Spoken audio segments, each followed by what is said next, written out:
on the Rebels.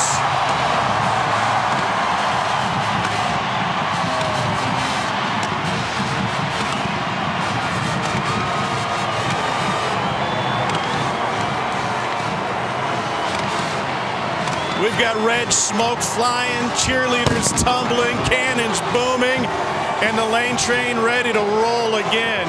He's become the subject and talk of all of college football with what he's accomplished here in Oxford, and he is ready to get excited and be aggressive tonight.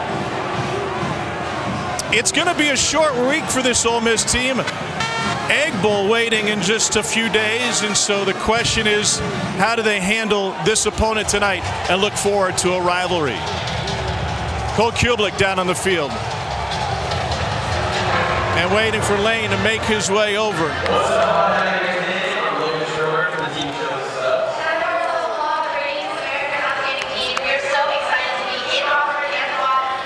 He rocked a nice suit earlier today, came out in the hoodie and came out all business. Visor on, looking good. Cole. I actually never run out with them. I'm always like at the end. And Matt and Plumlee were like, all right, you're running out with us. And then there's all the smoke, and they stepped on me. I lost my shoe. That's a good sign for tonight. Yeah, it's a cool night. It's, let's put on a show. You said your team has had to take a whatever it takes mentality this year. What's it going to take tonight? I don't know. The three top receivers warmed up, so maybe it'll be like it was at the beginning of the year. You mentioned the final home game for Matt Corral. Well, I'm just taking in the moment and enjoying the moment, not worried about what's next. And so I'll just watch them one play at a time and enjoy it. Thanks, Coach.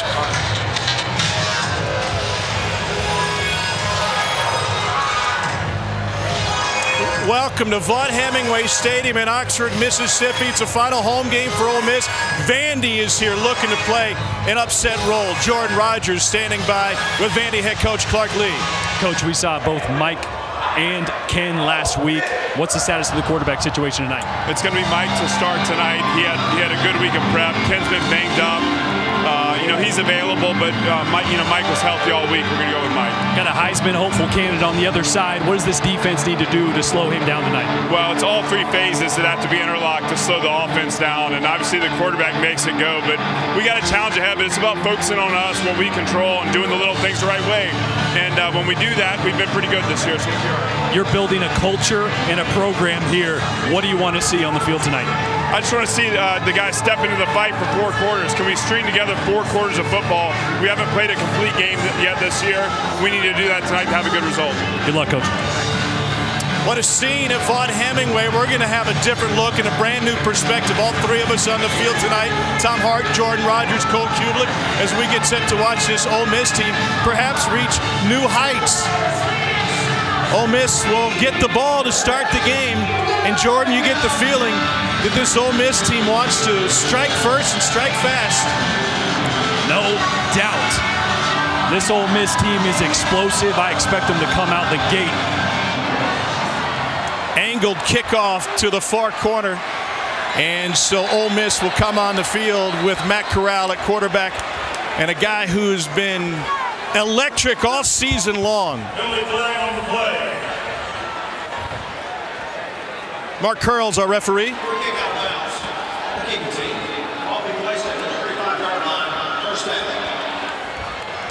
So here is Corral, one of the top 5 favorites for the Heisman Trophy, and see if he could take advantage to get aggressive tonight. As a receiving core, it's going to be as healthy as it's been in a long time. Number 1, Jonathan Mingo, back from an injury for the first time. Out of these bunch formations, they like to take shots. See the bunch formation here with Drummond and Braylon Sanders? Corral steps up, finds Jerry and Ely, who slipped his way into the heart of the defense. So many weapons available to Matt Corral. You mentioned the receivers. And, oh, by the way, Ely, one of the best hybrid running backs in the game. Yeah, they have a 3-headed monster at running back. Henry Parrish, Snoop Connor. And like I said, Jonathan Mingo really rounds out the talent as healthy as it's been around Matt Corral. Here's Sanders on the edge. He's already to midfield and passed it, and all the way down to the 46-yard line. And now we see the tempo for Ole Miss, just like they showed against A&M last week. That's what's so difficult. This Vandy team has got to communicate well and get their cleats in the grass fast. Corral, play action, looking over the middle, caught for another Ole Miss first down. Ontario Drummond, they're sharing the ball. This is what's so hard about defending Matt Corral, how he uses his eyes, looking to the right, coming back to the left to find Drummond wide open. Corral marching Ole Miss down the field, first possession. Another quick hit, right over to Jordan Rogers. Sanders lost it at the end. It'll be ruled a catch in that spot right at the 8-yard line if my eyes don't deceive me. This is what's great about this angle. Look how quickly that ball got out here on Braylon Sanders. The speed that Matt Corral gets the ball on the perimeter is what makes the difference for their quick passing game. This view is incredible. The access is insane. Here's a touch to Ely. He's got room on the left side, and an Ole Miss touchdown. Just like that. Opening drive for Matt Corral and the Rebels.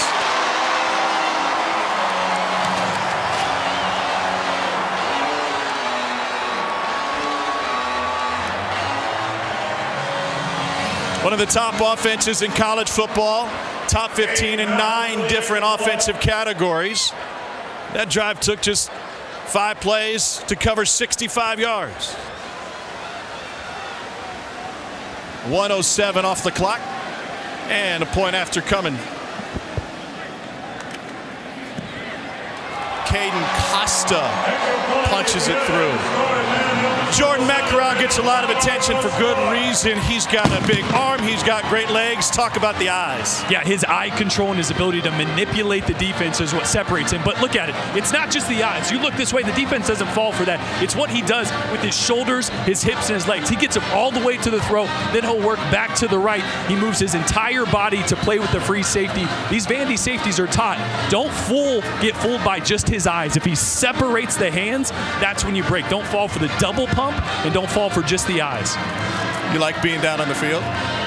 What'd you say? You like being down on the field? Oh, it's great. You see that? But on that, we just saw that drive. Yeah. Matt Corral looked to the right, got his whole body that way, came back and found Drummond right over the middle. That moves defenders. It's so hard to guard against that.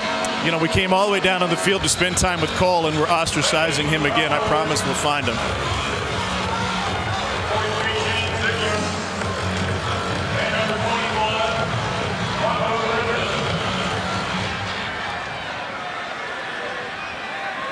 Touchback, and that'll bring Vandy out. Let's look a bit more what you're talking about with Matt Corral's eyes. Yeah, this was last week. Watch how he manipulates the free safety here. Looking right, using his eyes, getting back left. And watch the separation that creates. He wants to get that safety to open up in the opposite direction so that it takes him some time to redirect.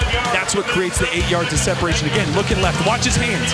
See how he separated the ball in the hand there? That gets the free safety to move to the field, and bam, only 5 yards of separation. If he doesn't manipulate those defenders, sometimes that could be a bang-bang play and an incompletion. First possession for Vanderbilt. Mike Wright getting the start at quarterback, his 4th start this season.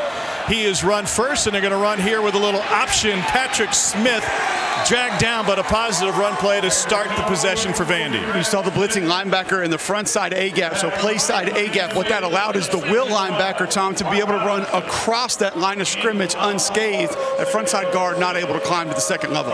Wright has 2 of the best plays of the season for Vanderbilt with that run game. Runs against Missouri of 69 and 70 yards, respectively.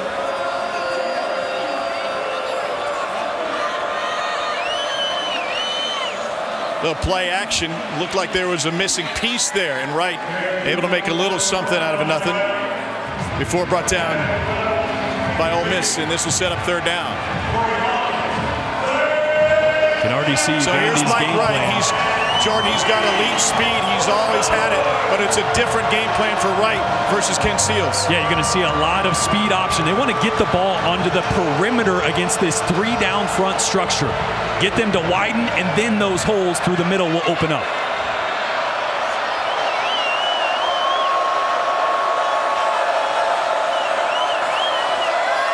Cam Johnson was in motion. Right looking left, back right, no time! And he goes down with a sack on 3rd down. And Mike Wright is slow to get up, holding his face mask. And it was Cedric Johnson, I believe, off the outside. Vandy tried to go quick game out of the bunch set, but guys weren't open quick enough. And this Ole Miss front with Sam Williams, Cedric Johnson, much improved at getting after the quarterback, as you saw there. Right tackle Bradley Ashmore tried to go low, tried to cut, didn't work out. And obviously, you go cut, you got to get that defender down. Harrison Smith to punt it away, gets it away clean. And a fair catch taken by Ole Miss. Matt Corral led the Rebels on a drive. First possession back after this.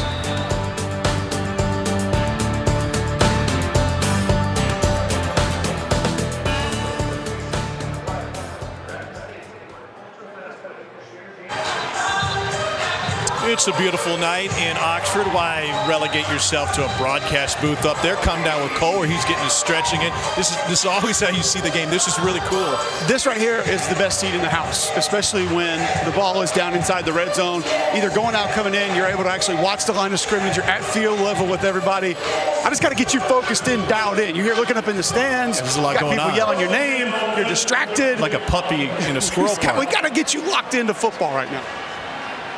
There's a lot going on down here. Jordan Rogers is over there on the other sideline. He's kind of a big deal. People know him. I was just listening in over here, watching Vandy meet after that drive. How did Mike Wright look after he came off the field? It Looked looked fine. like he took a shot. Yeah. All right, so Matt Corral and Ole Miss back at it. And they're able to grab the perimeter with Jerry and Ely. But my money, Cole, this is one of the most exciting guys in college football. And they have really begun to utilize him a little bit more recently. The favorite thing that I've seen from the last couple weeks, first play of the game against Liberty, he decleats a Liberty linebacker coming out leading the way.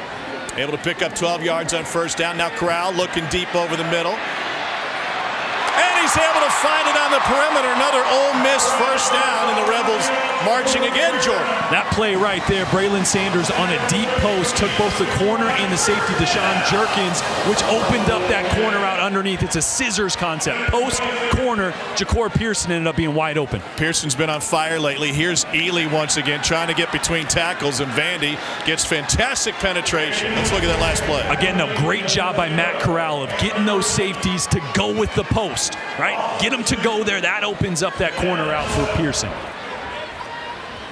Corral checking pre-snap, fakes a hand clap, looking over the middle. Here's the bullet complete to Drummond. He's got it at the 15-yard line and further. And another Ole Miss first down to the 10. Jordan, we talk about it every week. Offenses that are not afraid to attack the middle of the field are so much more difficult to defend. Not many people do it better than Matt Corral. And the exact same play we saw right here last drive. We got man coverage on Braylon Sanders on the boundary right now. Vandy showing pressure from the edge with Orji. Here he comes. Slant, knocked away. Great job to get his hands up. Ricky Wright, who was in that slot looking like he was going to come, batted it down. Well, you have to try to change some things at the second level against this offense because it's so RPO-based. It used to be actually RRO-based, but they have removed some of the run-run options because of Corral's ankle. Been dealing with that injury since the Tennessee game when he carried the ball 30 times. Boy, going to get a form of cover 6 right here. 2 to the boundary, 4 to the field. Want to try to tack down the middle. Corral has it, lobs in zone. DeRicky Wright with the coverage and incomplete, trying to find the tight end Kelly. It's a perfect play down here in the red zone, right? That void is going to be in the middle of the field. You get 27, the safety, to bite up on the play action. A little pop pass to the tight end. Almost there.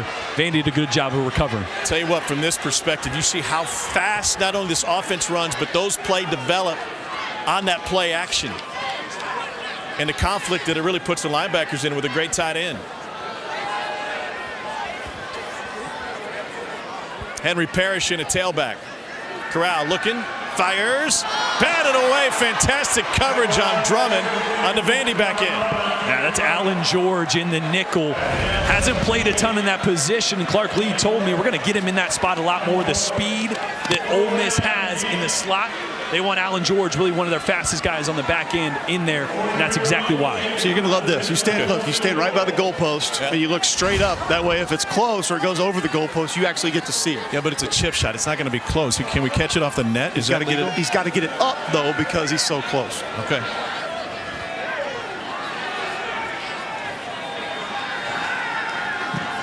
Hey, guess what? It's good.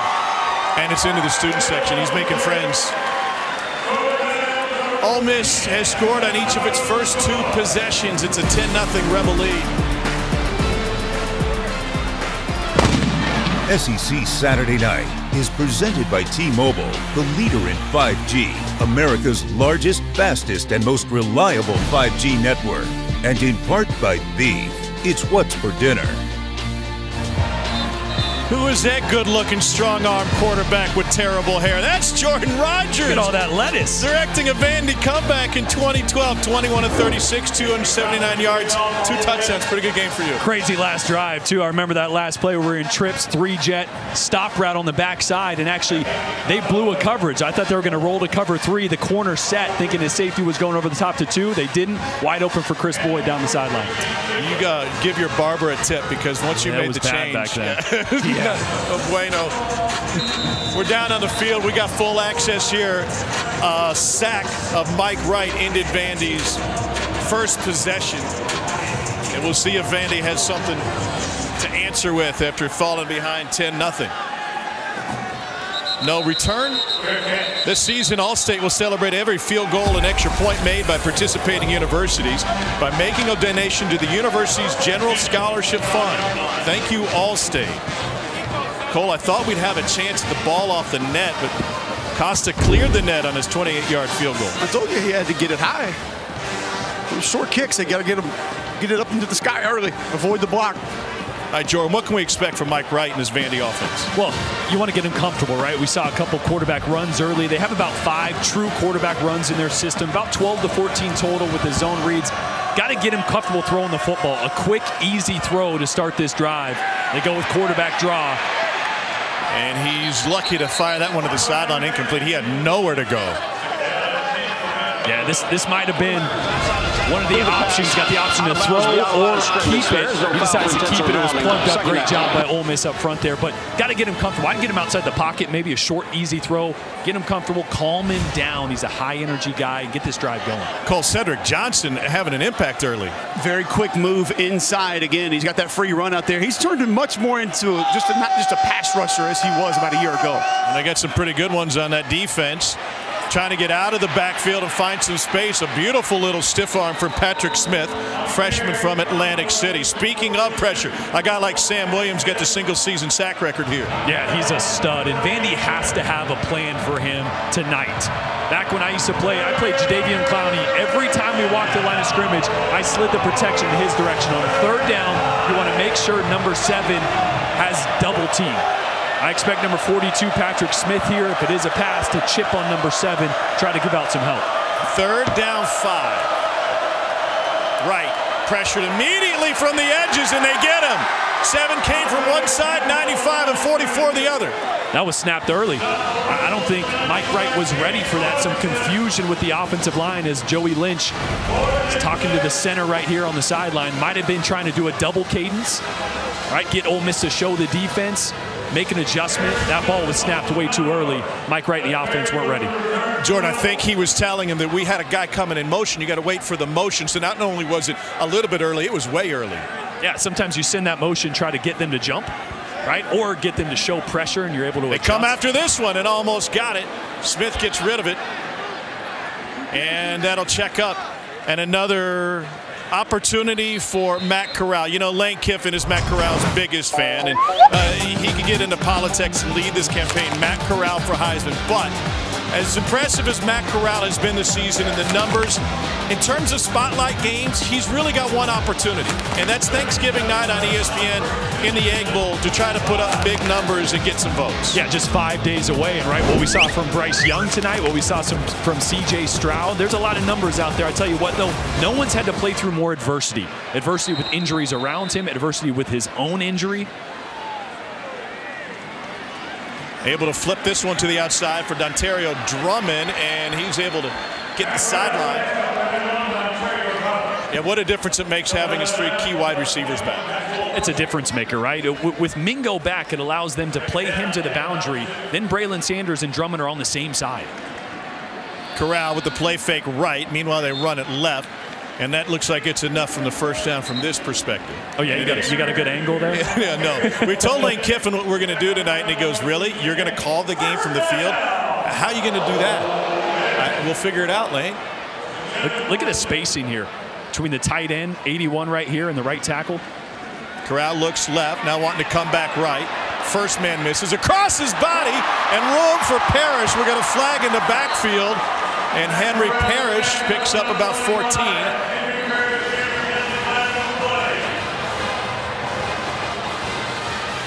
Mark Curls, our referee tonight. Holding number 78 offense. 10-yard penalty from the previous spot. We play first down. That's Jeremy James. Now to tell you what, Matt Corral looks healthy. Right, evading that rush, stepping up in the pocket, great vision to find the running back all the way backside. But yeah, you're going to see Jeremy James just getting a little too much of the defender there. Really? That's tough to do. Yeah. Where did he get him? I mean, probably on the jersey somewhere. I don't have a monitor in front of me, but I saw it live, and he held him, Tom. He sure did. 1st and 20. Fake to Ely. Ely on the flat. They're going deep. Down the sideline. Sanders! Overthrew him by 3.5 yards. Why did you say uh-oh when that started? What was that? Why did you say uh-oh when that started? You can see it. You can see the posture of Matt Corral as he's looking downfield. He's scanning where the safety is. He's finding man coverage. He's got Braylon Sanders on Allen George. Allen George, one of their fastest guys, but Braylon had him by 3 steps and just barely missed him. I mean, that was 3 feet away. So 2nd and 20 now. Corral told us his peroneal injury that goes all the way down the right leg and impacting the ankle that has had him limited, and now he slides down. What we talked specifically on another flag on this one is how that's impacted his game. Of course, against Liberty, they really limited the quarterback run game, and he said it was hard for me. I had to be so much more patient to not only make the reads I needed to in the passing game, but instead of sliding, just fall down. They wouldn't allow me to run at all. Fall down and find your checkdowns, right? Something that, honestly, he also alluded to. Holding number 64 offense. The penalties decline. Result of the play is 3rd down. He also alluded to the fact that talking to his coaches, like, hey, this is something you're going to need to do at the next level, right? Can't run all over the place in the NFL. You're going to learn to play from the pocket, find your checkdowns. Kind of forced him to do that the last 3 or 4 weeks. 3rd and 15 from our vantage point. The Vanderbilt offense off the bench, close to the sideline, anticipating an opportunity to come back down on the field. Do that at your own peril with Matt Corral at quarterback. First time they've had Mingo, number 1, to the wide side of the field. Ja'Cour Pearson now to the boundary. Corral surveys, flushed on the run, and he will scramble out of bounds.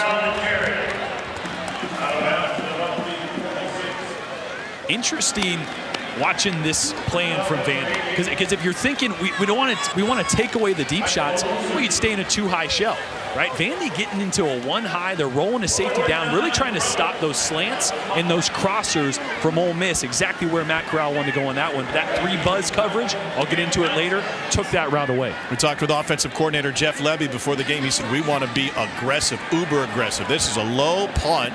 It will hit an Ole Miss player on the heel, and so the Rebels will eventually stop it inside the 20. Mike Wright and the Vanderbilt offense huddling on the near sideline. They'll be back on the field in just 1 moment.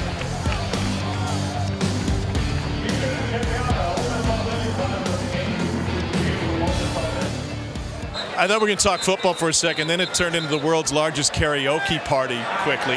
You're going to find me up there in the student section at some point. I don't doubt it. Let's talk Vandy offense. They played 2 different quarterbacks through the course of the season. We expect Mike Wright pretty much this entire game. Yeah, and I expect him to continue to lead on the quarterback runs, right? Getting the ball on the perimeter against this 3-down front structure. The Q runs are going to have to happen. We know they're there. He has elite athleticism, but as Jordan stated in the previous drive, he has to be able to do something through the air. You have to loosen up this Ole Miss defense through the air with some quick hitters, high percentage throws. 4 total yards so far for Vandy. Rocco Griffin is in at running back now. There's the toss to Griffin, trying to find the edge. Got great block from his wide receiver, and he turns it up for a Vandy first down.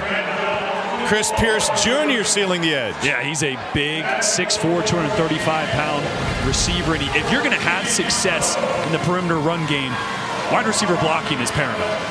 And that's tough because that's an old school Okie front. So you have a nose and 2 wide defensive ends, which means there are more defenders out on the perimeter, but Vanderbilt's still able to grab yards. Ole Miss's defense had a magnificent game last week against Texas A&M. Here's Wright, option, Griffin. That's a late pitch, and he set him up for trouble. Well, I tell you what, right before that snap, I almost pointed out just how wide Chance Campbell was there. I mean, they're almost saying, no, you're not going to do that. We're going to put him right here. We're going to force everything back inside. That's really tough when that option, speed option, gets stretched that wide. When you start seeing option, Tom, what you'll get from defensive coordinators is they'll flash defenders to different places. So you'll take an inside linebacker, and at the snap of the football, boom, he's over in the alley, changing up their assignments a little bit, but also changing up their alignment from where the offenses thought they were going to be. 2nd and 10 now. Man coverage. Right to the quick out. Here's Pierce. Scrambles after it, and they get a few yards to set up 3rd and more manageable.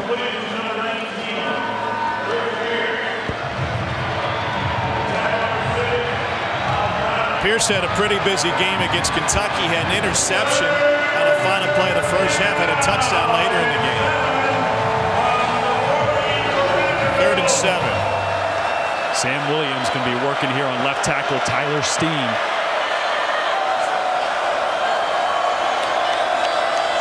Big matchup. Steen, a senior. Williams around the edge. Wright steps up. Complete. Cam Johnson. And another Vanderbilt first down. Cole, you said they had to get the passing game. They got it.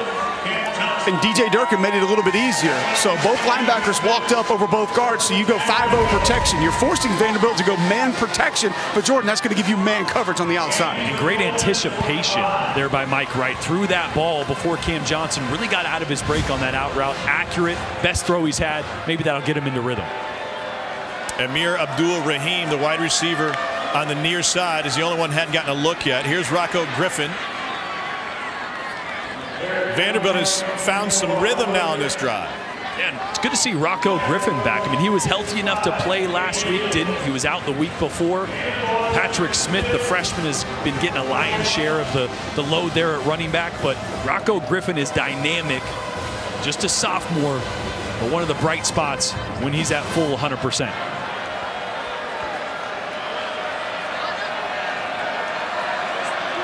It was a 4-yard gain on first down. Griffin to the left now. And another chance. That was a big hole before Campbell came up to take him down. I haven't changed the battery on your ear.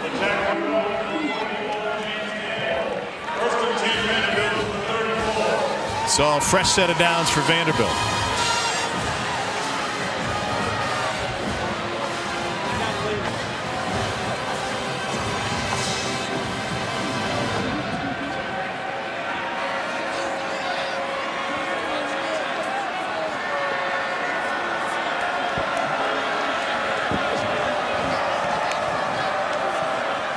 Wright hands it to Griffin again. Ran right up the backside of his right tackle. Bradley Ashmore trying to create some space for him. Actually, a really good job on that right side by Ashmore, the right tackle, Castillo, the right guard. Not a huge hole there, but they were stout.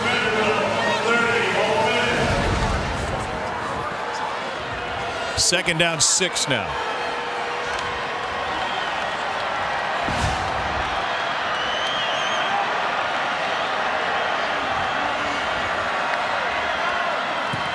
Wright takes it himself, and he is just short. It looks like from here, and leave 3rd and 1. 3rd and a couple, pardon me. Well, Mike Wright sure to go down early on that option run. Yeah, I don't think he had a full awareness of where the sticks were. Last 3rd down, remember the snap early. They used motion to try to get an idea of what Ole Miss was doing. This time they come out in a trip set with 3 wide receivers to the left and a tight end, actually a quad set, trying to go unbalanced to see if they run back right. On 3rd and 3, they go straight ahead. Well, I think you got to go here, right? The momentum of this drive, you know Ole Miss is going to continue to attempt to push the ball downfield, put up points, and it is the offense staying on the field.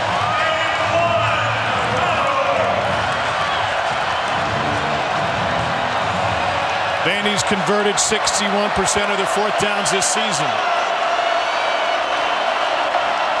Griffin, the running back.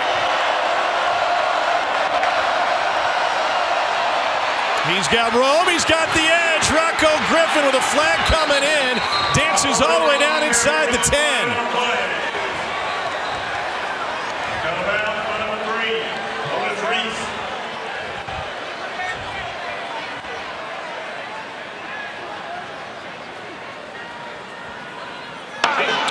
Holding, number 19 offense.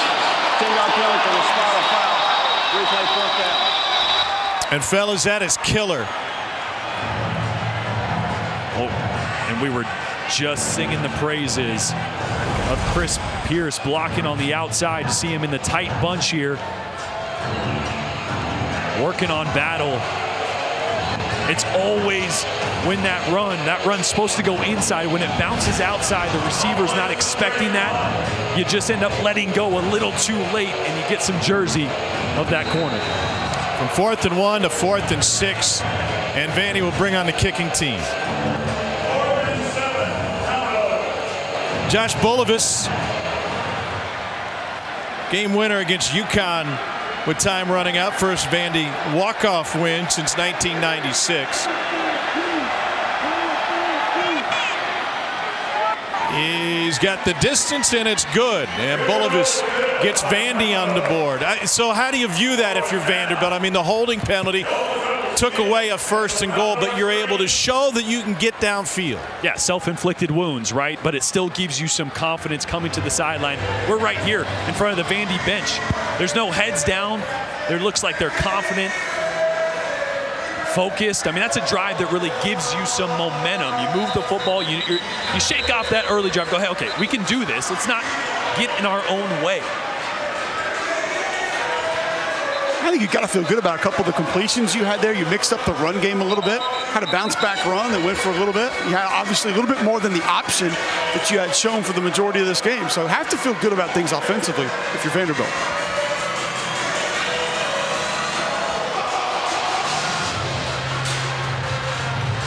That was a 49-yard field goal for Bulovis. Ended an 11-play drive. Plumlee and Ely back to receive for Ole Miss.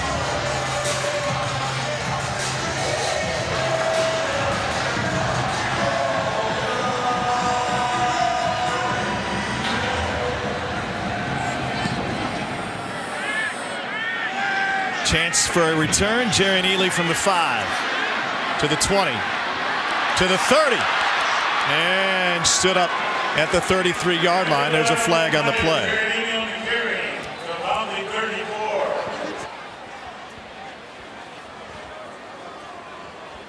Well, Mark Curls' crew's been busy tonight.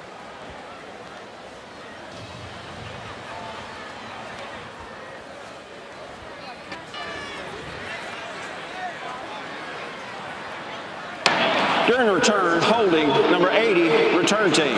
10-yard penalty from the spot of foul. First down.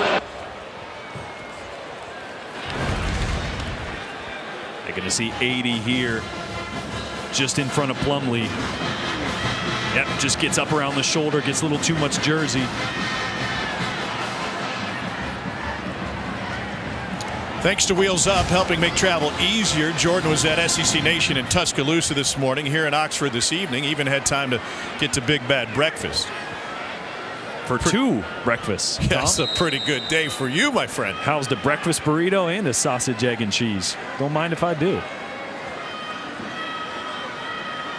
Matt Corral and Ole Miss scores on each of their first 2 possessions.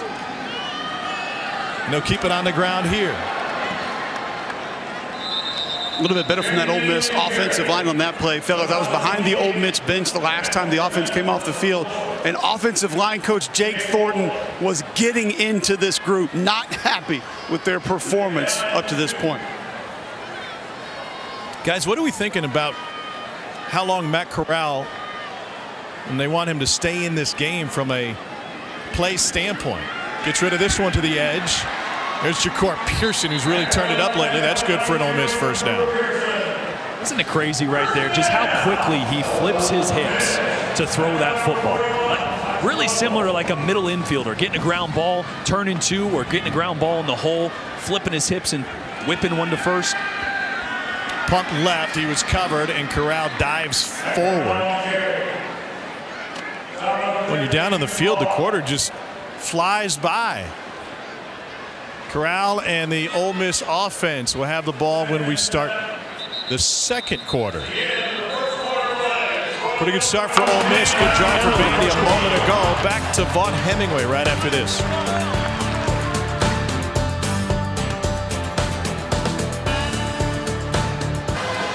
Saturday night in Oxford, it's a 10-3 lead for Ole Miss. We got a different vantage point down here on the field tonight.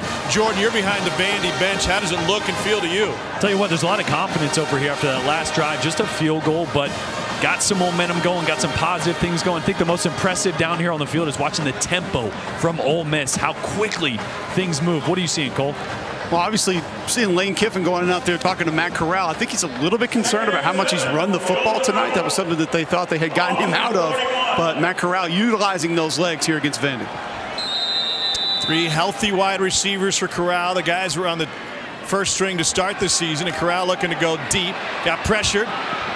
On the run, another QB run. It turns into a scramble, and he dances for an Ole Miss first down. I tell you what, really good coverage on the back end by Vandy. They went 3 buzz, so they have a safety that rolls down to grab the over route. That's where Matt Corral wanted to go to. Drummond wasn't there, but this is what makes him so special, using his legs, picking up a big gain. Corral hands it up, and Snoop Connor is able to take it inside the 30. One of the Vandy players lost their helmet, and so Anthony Orji will have to come out for a play.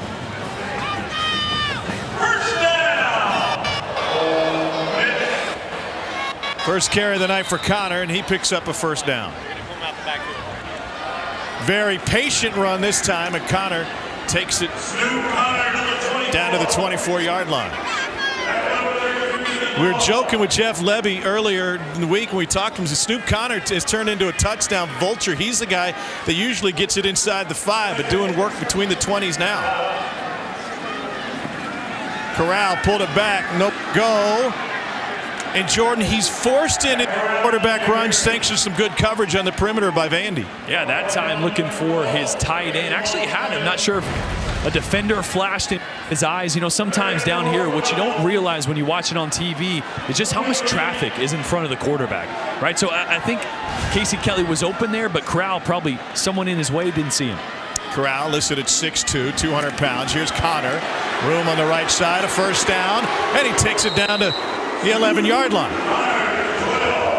Really nice block by Casey Kelly, cracking down. That crackle plays from the Vanderbilt defense has got to be there. And there was no one home at that second level. Touch to Connor. Takes his time, finds some space, and moves inside the 10. I tell you what surprises me down here in field level, guys, is just how patient Snoop Connor is waiting for these running plays to develop. Well, this offensive line has done such a better job being able to understand some of the run schemes. We'll talk about duo a little bit later in the game. Obviously, inside-outside zone. This is where we might get duo right here out of pistol. Corral fires. Here's Drummond. And Drummond stays on his feet, and he is in. Touchdown, Ole Miss.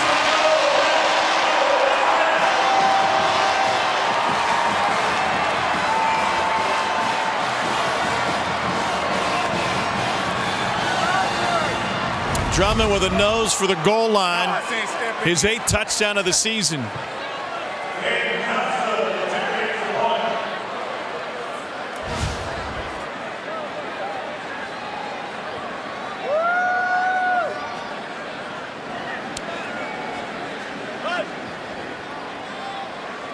Caden Costa waiting for the point after.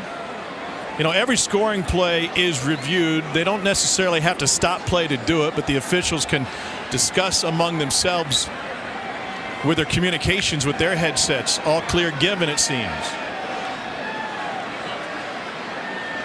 18th touchdown pass of the season for Matt Corral against just 2 interceptions. High snap. Costa punches it through. Matt Corral finds Drummond, and he works his way through traffic to get to the pylon. Ole Miss adds on, and Vaught Hemingway.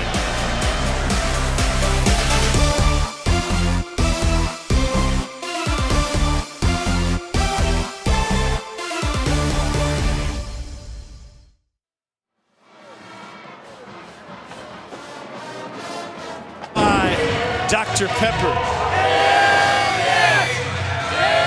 The party in the Grove to get things started. A little bit chilly down here on the field tonight, Colin. To unwrap the onion, one of the three of us on the broadcast crew moments ago taking selfies with Ole Miss fans in the end zone. It wasn't me. Was it you, Cole? It was not. And showing how soft you are down on the field, not having your foot heater in the booth like you normally do. Ziegler and Griffin back to return for Vandy. And no return for Vanderbilt. Well, the last drive for Vanderbilt was certainly a positive. A holding penalty took away first and goal. They were able to get a field goal out of it, but it looked like Mike Wright found his rhythm overall. I do think you have a few things to build on. I mentioned a little bit different in the run game. Now, DJ Durkin helped with that a little bit by bringing pressure multiple times. See how aggressive this Ole Miss front wants to be in this drive.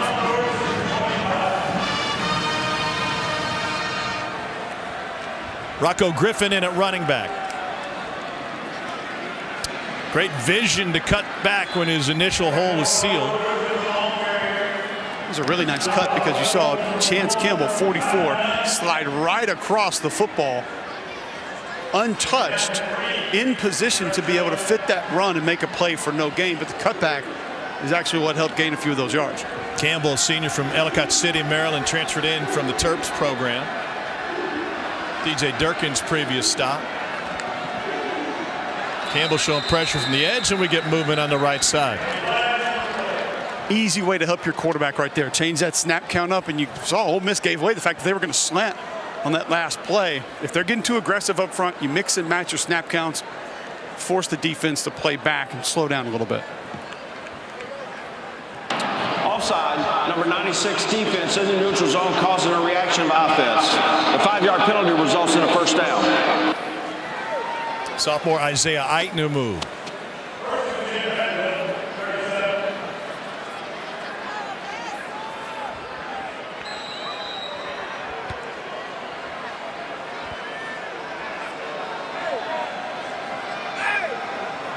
Johnson in motion.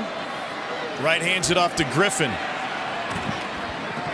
Another positive play for Vanderbilt before Griffin was brought down by Cedric Johnson. Just a little eye candy, right? The long orbit motion gets those linebackers and secondary players to bump over a little bit to help set up all those blocks for the offensive lineman. Get back inside. I'm trying to show you that 55 KD Hill slanted on that play. Took himself right out of the play, Jordan. Get with it. He'd be terrible at charades. Yeah, I thought you were dancing over there. Here's Griffin again. Big hole for Griffin before he's hit in the secondary as it takes it past midfield. Really good push right now for this Vandy offensive line. Holding up well.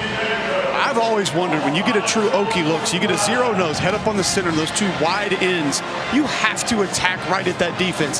What we haven't seen yet is how aggressive the Ole Miss linebackers were a week ago against A&M. They were flying up to the football.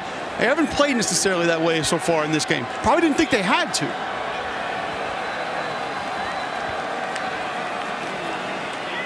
Griffin again. That time good push up front by Lakia Henry and company for Ole Miss. So watch your nose guard strike off the football. Get those hands inside. That's an excellent job from KD Hill. Number one, burst off the football. That get off wins that rep. Then the hands inside, strike that offensive center, and that allows him to be able to shed off and help make that play. Excellent technique inside.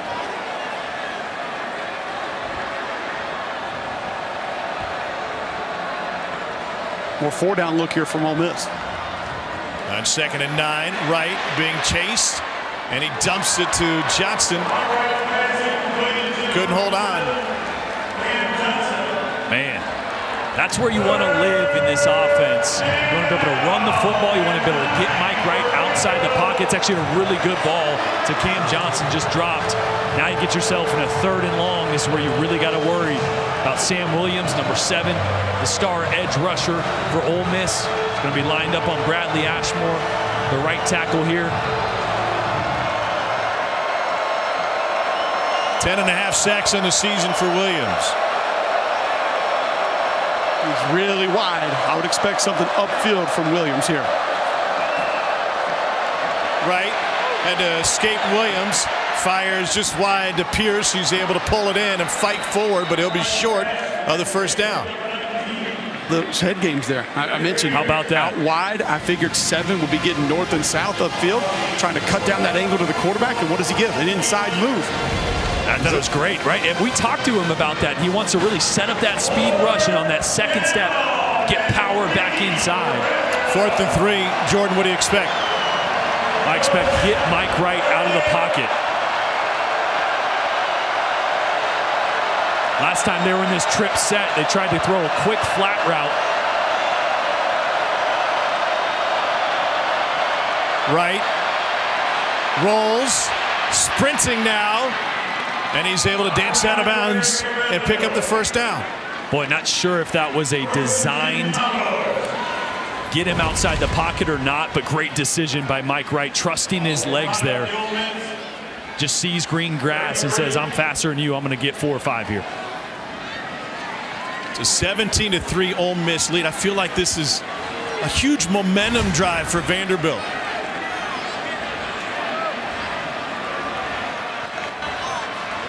Wright will hand it off. And a huge hole and another Vandy first down. Patrick Smith takes it down to the 11. Well, this is an excellent job by Tyler Steen, Jordan, excuse me, because you saw that front reduce down just before the football is snapped. That is a very late adjustment that mentally an offensive lineman has to make, and it is not easy. I was just going to say a great cutback because A.J. Finley came rolling down in the box hard but went outside, and Smith cut back up inside.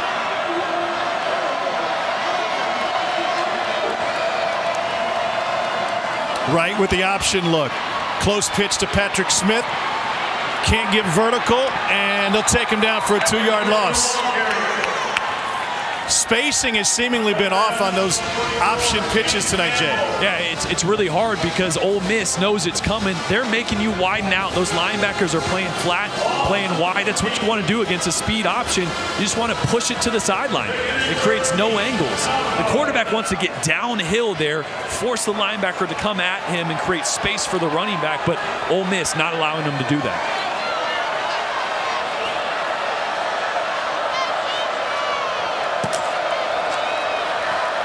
Johnson in motion. Vandy will run it again with Patrick Smith. This one better. Takes it to the 10. Really hard running by Patrick Smith. I am 20 yards away. I was just going to say, as he runs to the sideline, he looks a little tired there. Just didn't have the juice in his legs when he went to make a cut in front of A.J. Finley there.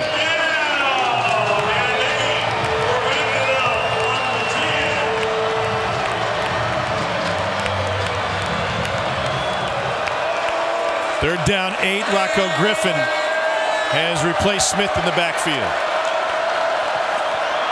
Forcing that 5-0 protection again. We get a timeout for Vanderbilt. Well, I think this timeout really epitomizes the importance of this drive for Clark Lee and the Vanderbilt program. It's been a while since they won an SEC game, and they have a chance to deliver another message with a score here. Yeah, absolutely huge. And Cole, to your point, I think you explained real quick what that 5-0 means, because they're trying to make one-on-one matchups for this Vandy offensive line across the board, right? That old Okie front that we've mentioned a couple times tonight, 0 nose, 2 wide ends, that's going to occupy the center and both tackles. You walk up both linebackers over both guards. Therefore, all 5 offensive linemen are covered. You really don't have many options other than just to man that up.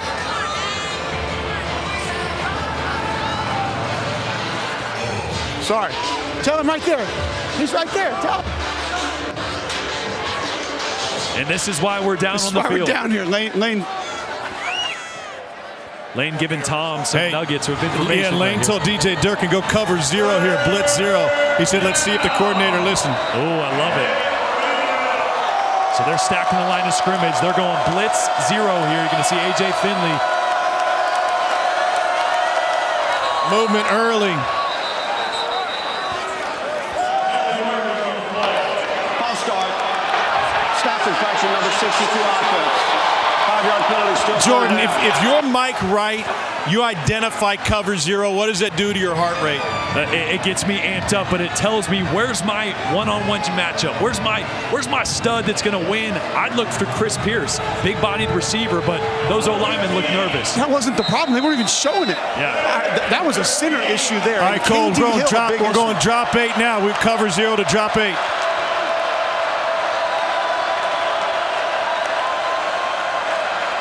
Right, looking through 8 defenders, back of the end zone. Too strong for Pierce.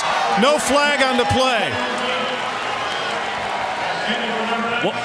What was great about that is the drop 8 looked almost identical to when they were going to bring the cover 0 look. They have an out and up on the outside by Chris Pierce. Really good coverage there by Dean Leonard. But to your point, pre-snap, it looked exactly the same. Exactly the same. Tom will never leave that spot the rest of the game. Yeah, stay over there, Tom. You're getting good info. What else you guys want to know? Bulovis has already nailed a long one.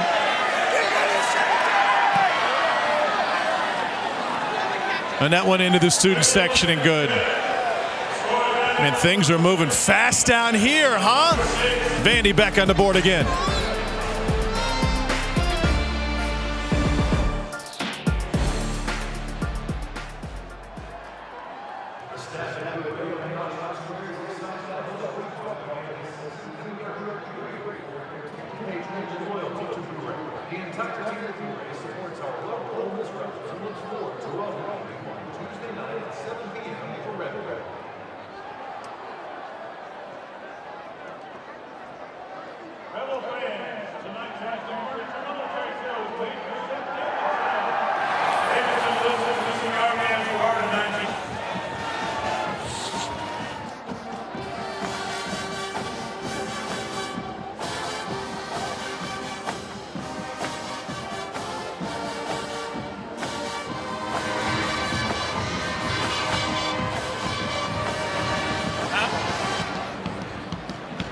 Matt Corral starting off hot.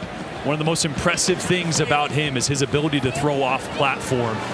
And what better explanation do we need from a baseball player, right? It's more like a middle infielder than it is a pitcher. I got Greg Kessinger here with me. Ole Miss fans will know you well. Second-round pick, still with the Astros organization. So you're a shortstop. You get a deep ground ball in the hole. You got to fire it to first. Talk to me what you have to do to throw off platform successfully. Yeah, absolutely. So you got a ball in the hole. You got to get over there, and the most important thing is you got to get in your legs. You got to get in your legs to have that base to throw off of, and then after that, you got to have a short arm action. You got to be able to get that ball up. That's a really good point. Why? Yeah, if you got a long arm action, you don't really have feel of it. You don't have control of it. Everything you get disconnected. Yes. So if you have that short arm action, you're able to throw from different slots, different angles, and you're still able to use your hips, your lower half to get behind it and really get some velocity on it. And that's exactly what I see from Corral. Right? Yeah. I mean, here's Jaron Ely on the return, and he's got room up the middle of the field. And a solid return for Ely, and now setting up Corral for more of that, Jay. And it's interesting. Back in the day, I feel like when you recruited a quarterback, you wanted the big, tall, strong-arm pitcher. Not anymore. With the RPOs, what you mentioned, the short arm action, you got to be able to get that ball out quick. You got to be able to stay connected, right? I don't think the audience knows what that means. What does staying connected with your lower body and upper body mean? Yeah, staying connected. You're using your body perfectly, right? Your hips are generating balance, the force. Right? Yeah, balance. Your hips are generating the force, and that's how even if you're a little moving or whatever, if you have a good connection here, you can still get that force to throw from whatever slot you need. So, kids, you want to be a good quarterback? Play some baseball. Absolutely. Shortstop, second base, that'll set you up to be an RPO king. That's it.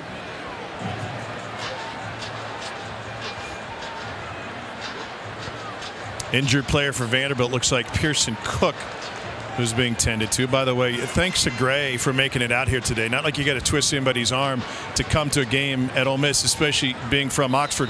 But he played yesterday in the Arizona Fall League, caught a flight right after the game ended with his beautiful wife. They arrived at 3 a.m. and said, yeah, I'll come to the game tonight and do some work with Jordan Rodgers.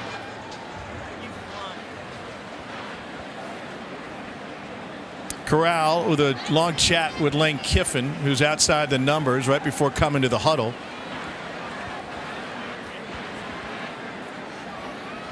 Cole, you feeling a shot here? He spent a lot of time talking to Matt Corral during that break.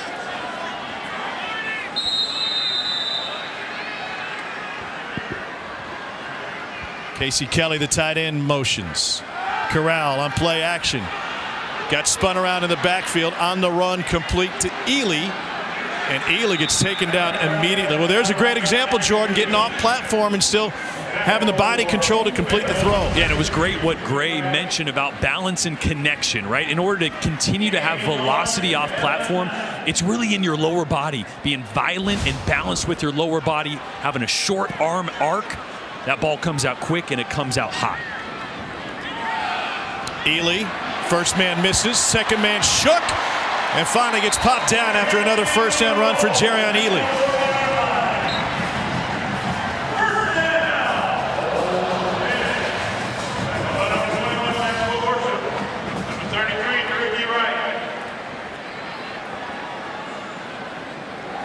Play action, Corral looking, lobs it in zone, Sanders double coverage, and it is nearly picked after Sanders kept it alive with his right hand. Deshaun Jerkins almost had it fall right in his number in the end zone. I tell you what, Vandy's doing a good job of staying over the top. This one, look, Matt Corral knows this is going to be a jump ball situation. It wasn't wide open, but he's thinking my guy's going to go up over one or two of yours. Great job by Vandy on the back end there.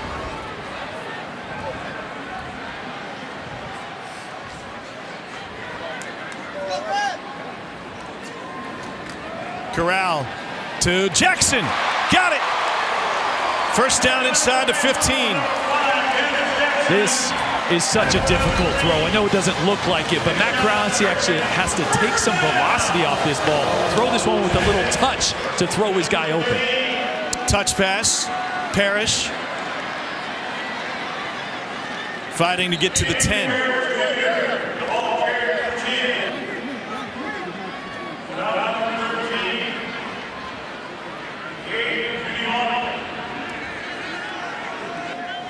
Second and 7. Corral waggles right, lob, and a mistimed jump by Dontario Drummond.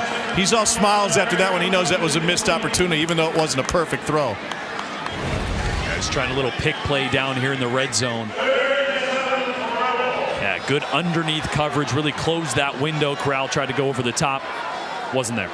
Lane really frustrated through the play sheet there, staring up at the full moon. It's not a good throw either. Usually when it's a throw, it's a good thing. That's the moon? I thought that was your head.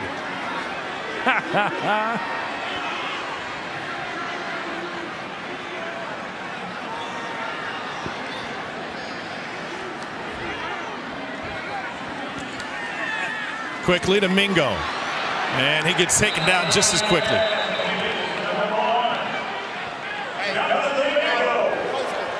Boy, Judy Lally out there made such a good break on this ball. I mentioned how quick Corral's release is. That's when it pays dividends, right? Those quick throws to the perimeter. But Judy Lally all over that one. And that ball came loose, but I think Mingo was down and recovered it. They'll go for it. Fourth down, Lane Kiffin with a quick whistle and wants a timeout. He's got to make a decision here. They're going to stick with the fourth down call or change his mind. Back to Oxford in a moment. For the Mannings tonight. You've reached Peyton and Eli. Leave a message.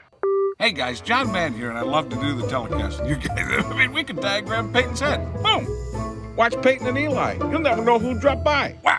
Matt Lindsay is the guy in charge of the analytics. He carries the book for Lane Kiffin, who is all the way out inside the hashes. Can leave the offense on the field on this 4th and 5. Feels like a conservative book tonight.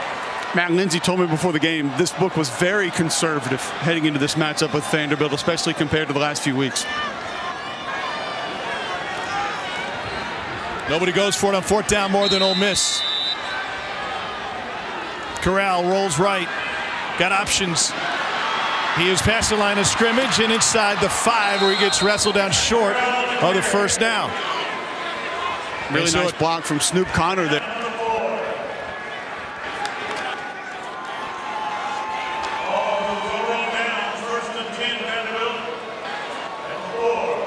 Oh, just great coverage on the outside. They try to sprint right, 2 out-breaking routes by Sanders and Drummond. And again, said it a few times tonight, good coverage by Vandy there, right there with him. Corral tried to make a play with his legs, but big stop on 4th.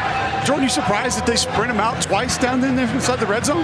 Not really. I love that call, actually. I know Matt Corral's healthy, but not 100%, but still, you get him out on the edge. It changes the angle and shortens some of those throws a little bit. That's why you do it more so than to really run it.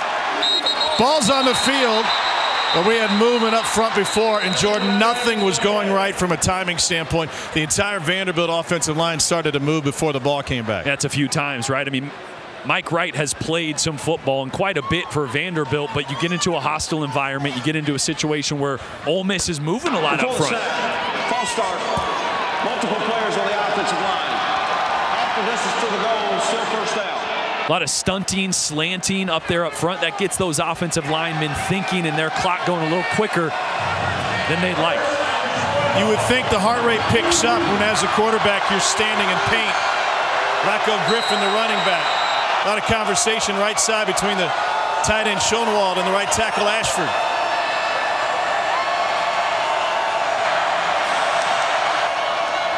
Able to go straight ahead and just get out of the end zone, and it was that close. Ole Miss getting great push up front throughout this game, Cole. Well, we mentioned those linebackers and how they attacked the line of scrimmage last week against Texas A&M. 35, Mark Robinson here, and he's only lined up about 2 yards off the ball.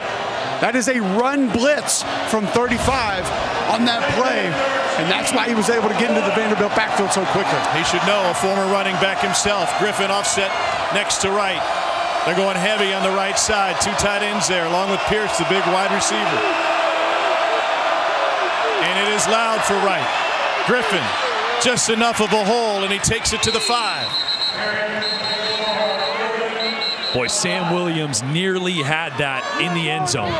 Great move off the line of scrimmage coming from that end spot. Just got there a hair too late.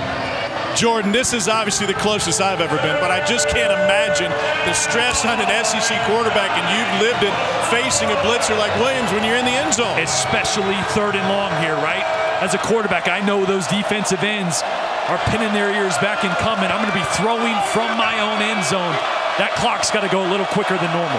On 3rd and 8, they're going to run it. Griffin, a mass of bodies, takes it only to the 6, and they knocked his helmet off in the process.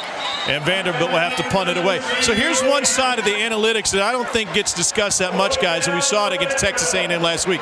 You go for it, the 4th near the goal line, you don't get it, you give your defense a great opportunity to make a stand, and you're going to be gifted a short field. Yeah, this is why, right? It's not just about trying to score more. It's the analytics and the odds of, okay, well, you're going to get good field the next time, work with a short field.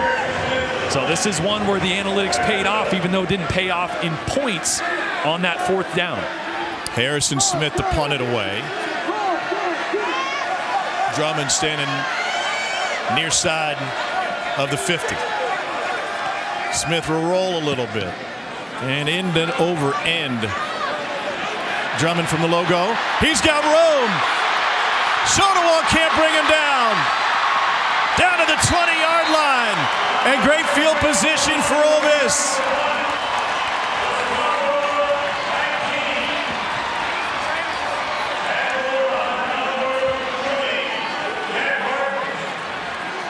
It started with a low kick. Ole Miss took advantage. Well, the point of rolling your punter out is to give the coverage team more time to get down the field. That line drive punt that just gives a friendly bounce allows for the quick return, and then obviously Drummond able to get that thing out wide, contained not where it needed to be for Vanderbilt. Ole Miss sitting pretty. John Rice Plumlee has entered the game, slot receiver for Ole Miss.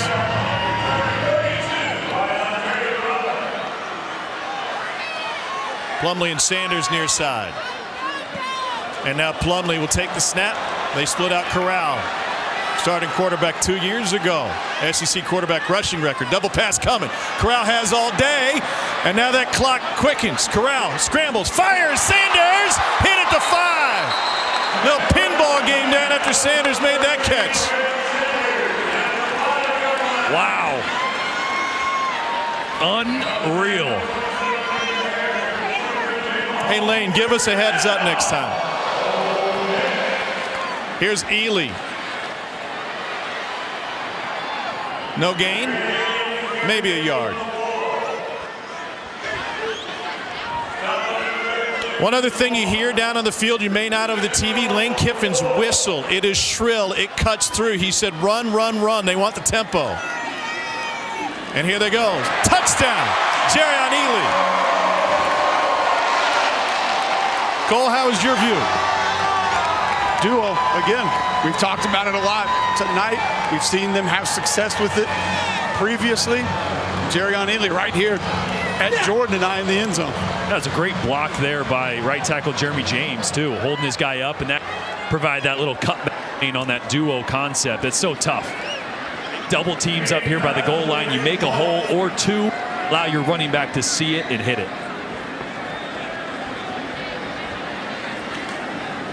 Costa's point after is good. With duo, you stress the double teams. That's obviously going to help the point of attack. You're going to get a little bit of extra movement. The flow goes away from the track of the running back. And it didn't take a lot of work from Jerrion Ely to punch that duo right into the end zone.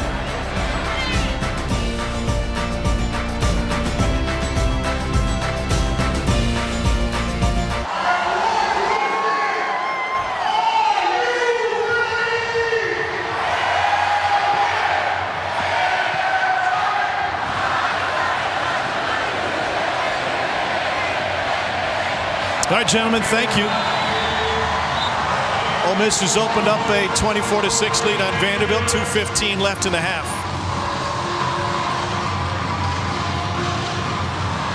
Ziegler, fair catch from the 5. More football action in 10 seconds.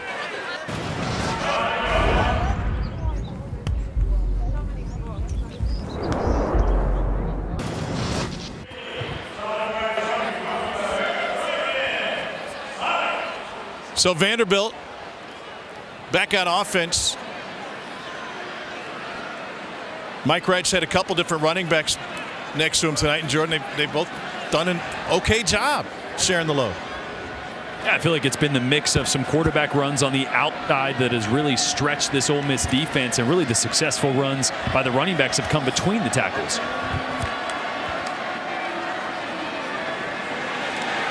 Trying to get outside that time. All right, so Tom, we're down here in the back of the end zone. Vanderbilt not backed up as far as they were on the previous possession, but I want to hear from you how much appreciation you have now for the noise that a quarterback has to do. It's not just the noise, it's the sights, the sounds, it's everything. There's a giant video board in front of you. You see the fans up on the video board, the band, everything. It's loud. It's like walking through Vegas late at night. Like you just assaulted all of the senses. Wright looking for his tight end. Instead, he goes to the far side to Cam Johnson. I mean, I was thinking about that, Cole, on the kickoff, actually, because Vandy's 2 returners are standing back here inside the 5, and they're looking straight ahead at this giant video board.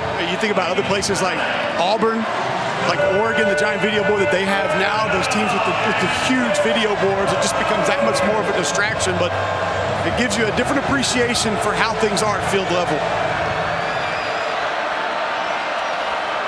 Chris Pierce over here on an island in front of me. Maybe some man-to coverage here if they want to throw the ball on 3rd down. 3rd and 6, right? Batted down, fantastic play. We're going to flag on it, though. I thought Deontay Prince made a nice play, must have gotten there early.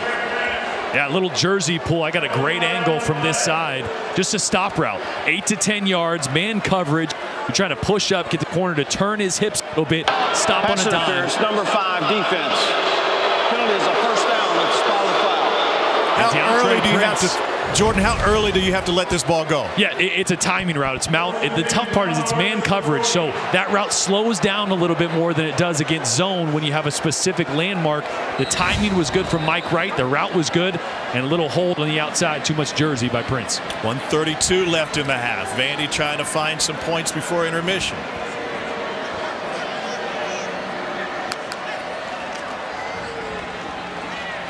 There's Patrick Smith again. What do we do at halftime? Do we get snacks or burgers? I'm going to bring you some hot chocolate.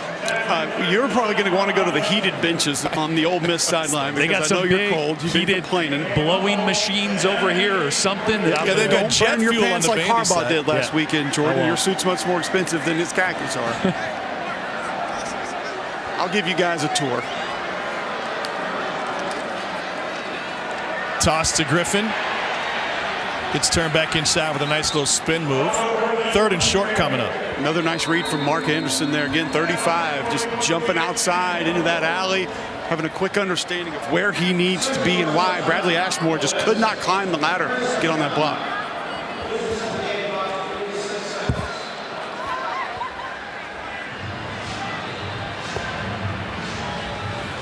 Under a minute to go before the half. It'll be 3rd and 4. Jordan, what do you like? Well, what's been successful so far tonight? It's been some of the zone read runs up the middle and occasionally getting Mike Wright outside the pocket, I think, at times, whether that's designed or not. I honestly might spread Ole Miss out a little bit here and try QB draw. Give them an RPO option, see if they vacate the box, and get him going north and south. You know, one thing we haven't really seen from Vanderbilt tonight has been a screen. And the pass rush has been pretty good on the edges for the Ole Miss defense. So if you have something that you could float right behind one of those defensive ends, able to steal some yards. The stacked formation here at midfield, I would expect a couple crossing routes on the release and try to go to 19. Right off his back foot. Diving attempt, and that is caught for a Vanderbilt first down. Ben Bresnahan hauls it in. Yeah, they wanted the quick under route by 19, Chris Pierce. It wasn't there, and Mike Wright. This is just being an athlete, right? I mean, using his mobility to fall away, throw that ball, a corner route, fall away to the left. That's so hard. Bresnahan, money. He looked a little shook up after he got back to the line. Here's what they're looking for a moment ago. Pierce breaks the first tackle, back to the inside. 40 seconds left, 39, 38. And you still have your timeouts. Vandy opting not to use them. Boy, I would have used at least one right there. A lot of time right now. I'd have used one. Good 15 seconds, maybe 20. Right.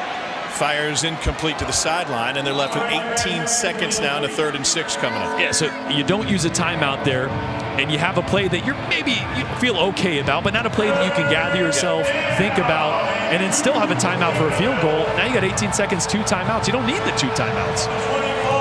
3rd and 2.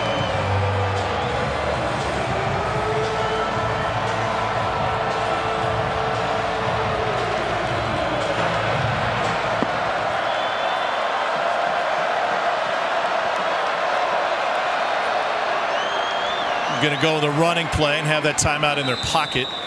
Able to pick up the first down and now use the timeout.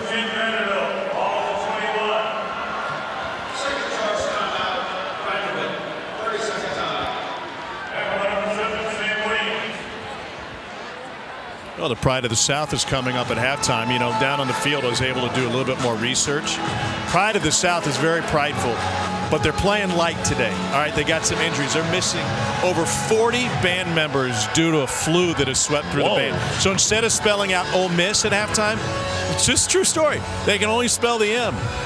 Yeah. I don't believe you. No, it's really? Absolutely true. They could have just spelled Ole. They could have. OL. Just take turns. Yeah. Tom, I got breaking news down here from the sideline. It's actually 60 band members that are out. Oh, wow. There's a couple. Another 20 dropped. I played the recorder in like 2nd grade. Give me one of those feathered hats. I'm game. 13 seconds left in the half. Vandy with 1 timeout remaining. Ball in the 21. You can still work the middle of the field. If you like a slant route, maybe to the slot here for Cam Johnson. You can still run the football if you like. Going to throw, pressure from the edges. Right, escapes left, and will throw that one out of bounds at the marker. 6 seconds remaining. What yard line are they on right now? 21. 20. See, with 6 seconds, you don't really have time to take a shot to the end zone. So I feel, to your point, I feel like that was a missed opportunity just to try and force one. Yes. To take a chance. Get a big body receiver that you like, give him a 50-50 ball. Now you don't have that opportunity because you're not going to have enough time to let them get to the end zone. So I'll tell you another thing we're seeing from that Ole Miss defense that we weren't sure. Coach Partridge told us they might do it. Is Chance Campbell spying quarterback in the last couple of drives? You've seen him sort of trigger blitz a little bit late and then run with the QB either way. Wright's going to get it to the middle of the field, take a knee, and they'll set it up for the field goal. How do you feel about a field goal? You're Vanderbilt. You're looking for your first conference win of the season. I understand points are important, but you take the 3 instead of taking a shot? yeah, I mean, well, you don't have time to take a shot. I think. No, understood. Yeah, totally. I think, you know, if you would have used the timeouts a little differently, maybe you could have. But yeah, you need points here, right? You don't want to just lob it to the end zone, hope you get it 7 or what. Not the case. Take the points, go into the locker room, build off the positive that you have, which was running the football well in the first half, really limiting some of the explosive plays for Ole Miss. They only have 25 points, but they haven't been able to hit those dynamic 60-yard bombs like we thought they might be able to. And they've taken Vandy's explosive plays away. Corral 19 of 25, efficient, but unable to hit any big ones here in the first half. Bolivis back out there. 2 for 2.5. Harrison Smith, the punter, is his holder. Wesley Schelling is the long snapper. 40-yarder. And got plenty of distance and good. So Vandy gets it. 24-9, Ole Miss with the lead. The Rebels with 295 total yards of offense. Vandy with 167. Matt Corral, an efficient first half, but at the same time, they're able to keep the lid on him and keep him away from any big plays. Meanwhile, after Vanderbilt, Mike Wright took a sack on his first possession. They were able to find some rhythm to that offense. Let's go to Jordan with head coach Clark Lee.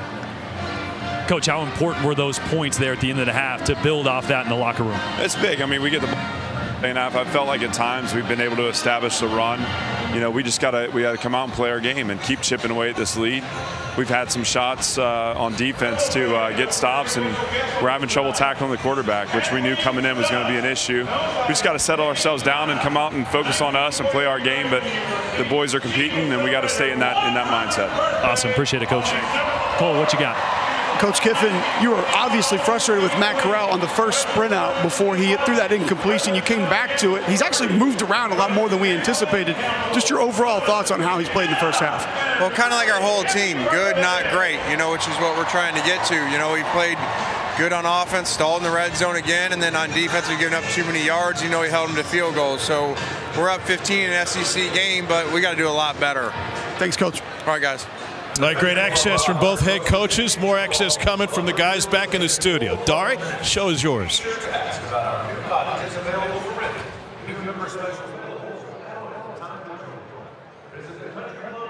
Saturday night is brought to you by T-Mobile. Vaught Hemingway Stadium. They kicked us out of the booth.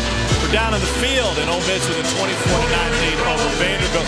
Vandy's actually run more plays than Ole Miss in the first half. All right, so Matt Corral back out there. You had a chance to walk out there in the field, talk to him. What did he tell you? Yeah, it's cool being down on the field. He comes out early, and he's throwing bombs. I mean, he's launching them 50, 60 yards, and I'm like, usually you start a little slower, so I went out there, I'm like, all right, what's going to be the first touchdown pass of the second half?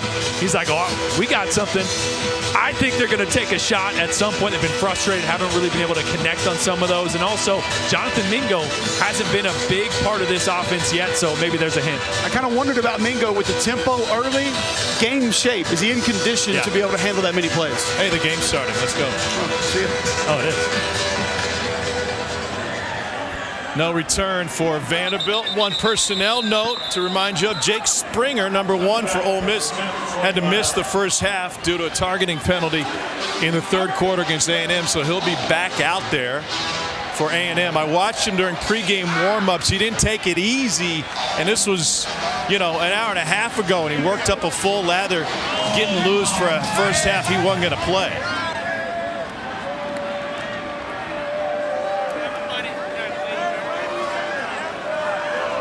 Mike Wright, 6 of 11 for 59 yards in the first half for Vanderbilt.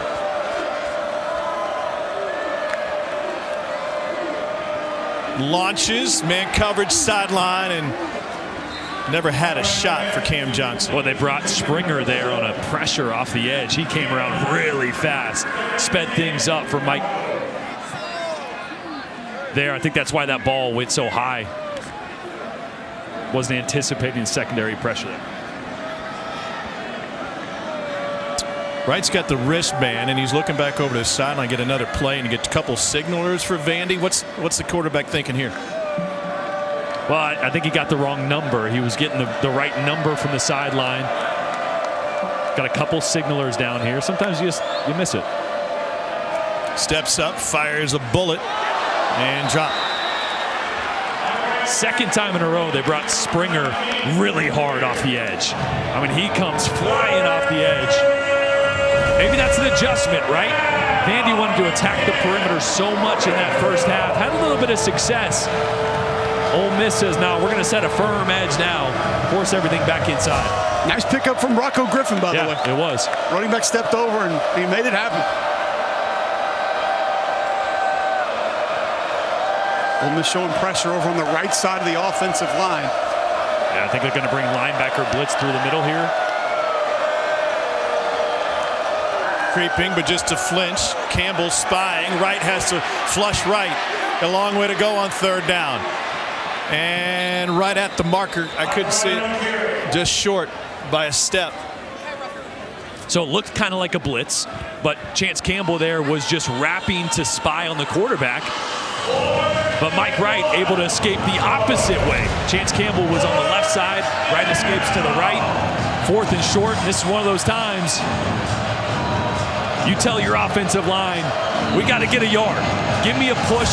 Come off with a low hat level. He's got Rocco Griffin at tailback. Out of the shotgun. Griffin picks up the first down. KD Hill, nose guard, slants to his right. So he goes off center over to the left guard. And really just a bad guess from the Ole Miss defense. That allows that inside zone play to the right to have free space. Picks up first down yardage. You know, we haven't seen Vanderbilt really push the ball downfield at all, really even attempt to push the ball downfield. It's not Mike Wright's strong suit, but it is something in talking to Clark Lee. That's who he wants this offense to be. They're not yet, but I imagine at some point here early, they're going to take a shot. They took a shot. Springer with the pressure. Incomplete behind Pierce. They brought Springer. They brought Campbell. They brought multiple guys. So we're down here field level. I could see that ball come out flat. Right, Mike Wright trying to throw a touch pass back shoulder, and Chris Pierce is looking up in the air. He's expecting that ball to come up over the top. Didn't even see it. By the time he saw it, it was on him.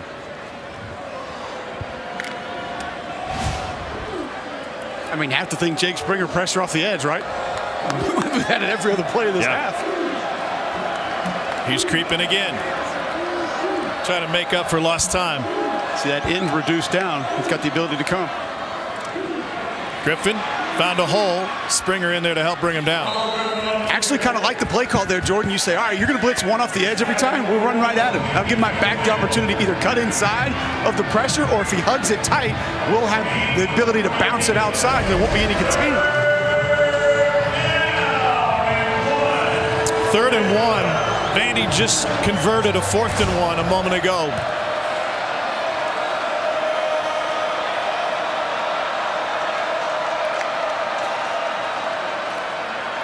And they're able to convert this one as well. Win after win in short yardage situation for Vandy. This offensive line. Really good push. Well, not only good push, Jordan, but a nice job of picking up movement. DJ Durkin continues to go with slants and run stunts on 3rd and 4th and short yardage, and those are tough to pick up. Honestly, at that point in time, it's not even about getting much movement as it is. Just get a hat on the hat and hope your back can be able to make a move, find a crease. Springer now on the right side of the Vandy line. Wright sets up. Here's the shot into coverage. It is intercepted by Ole Miss, or incomplete. It hit the grass after A.J. Finley had his mitts on it. Remember, he had the pick 6 against A&M to seal that win last week. Yeah, just a post route, trying to take that shot I was talking about. Good air under the ball, just into coverage. Risky, but sometimes you got to take those just to take them, right? Just to show that you can do that and try to stop Ole Miss from creeping those safeties down around the line of scrimmage to stop the quarterback run and stop that tackle-to-tackle run as well. James Ziegler now in at running back. He'd been out there for special teams, but this is first carry of the night.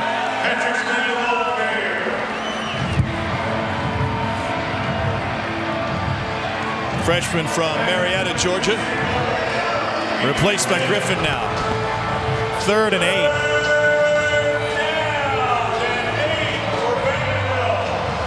Does Ole Miss bring pressure, and where does it come from? I think they do, and I think if you're Vandy, I don't know if you think you have to get all 8. You've already gone for it on 4th down. You just want to pick up 3, 4, 5 here. Get yourself into a manageable situation. That's not going to help, though. Tyler Steen, the senior out of St. Thomas Aquinas, shuffled. Number 54 offense. 5-yard penalty, still 3rd down. All right, so think about some of the key plays in this game for Vanderbilt. Go back to the movement they had, which would have left them with a 1st and goal early in the first half. Yeah, now you back yourself up into a 3rd and even longer.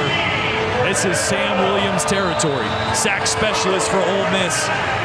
He's going to be working on the left side against Tyler Steen, who just had that false start.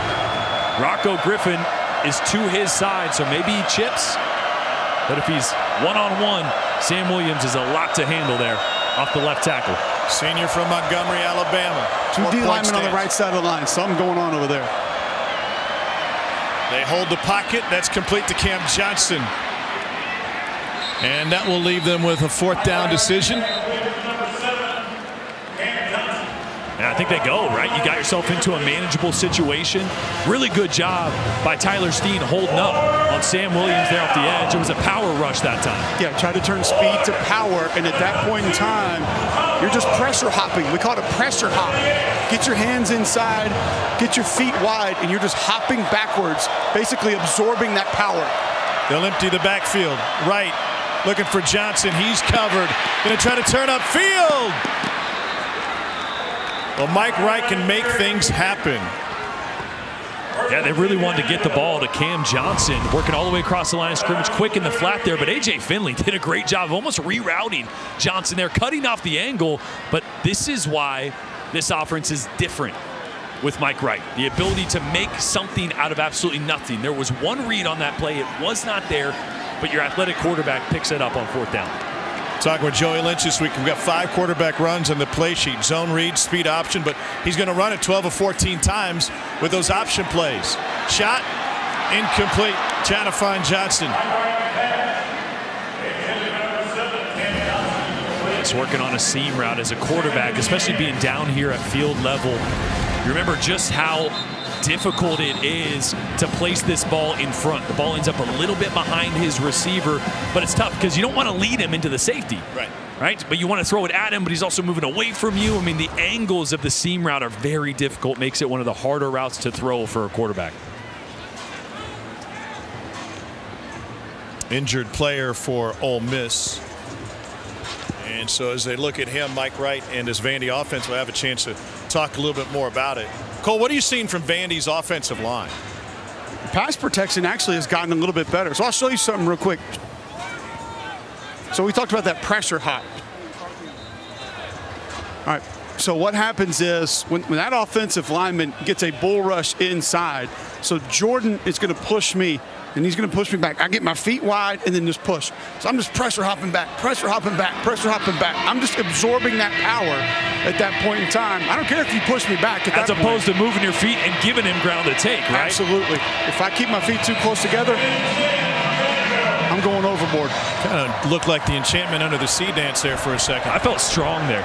You feel like I gave you a little push? I mean, I still got some juice, bro. I was nervous. 2nd and long, Griffin. Nice cut. And it gets dragged down. Another positive play for Vandy.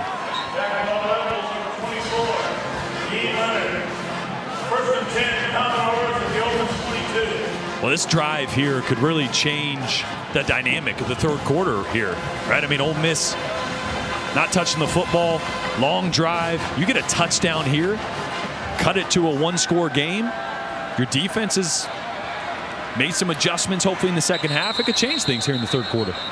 And I think the grand scheme of things, Ole Miss came into this game a heavy favorite. They game plan for the week.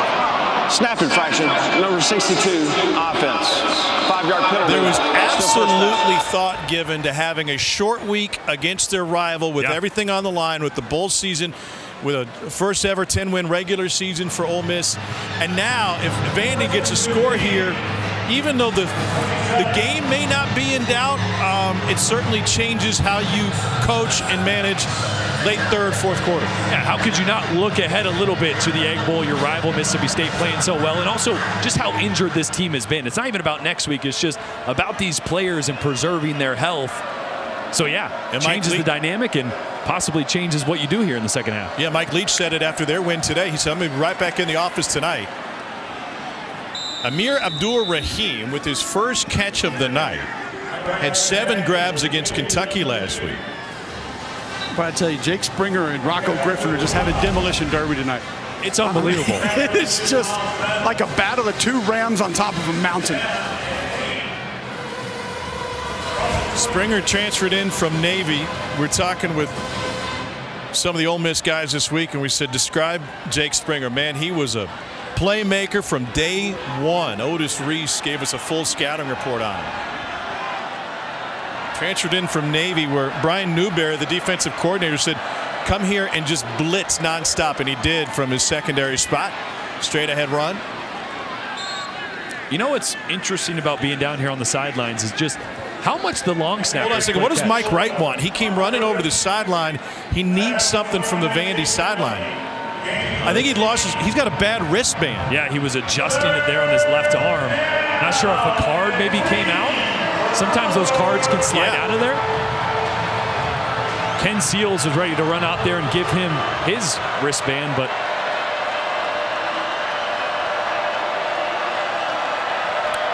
third down 3. Springer backing up now. Right, pulls it back. Throws, end zone, and a mistimed jump in the end zone by Abdur-Rahim.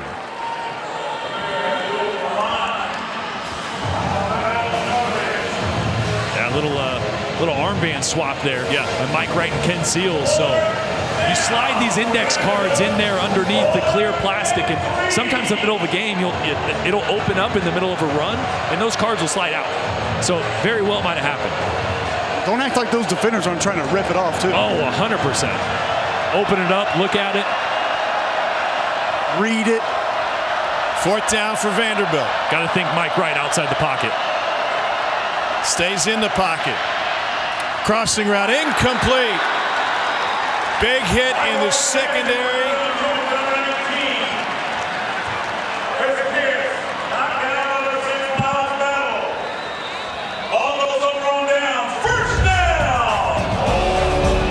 Trey Washington coming up with the stick for Ole Miss.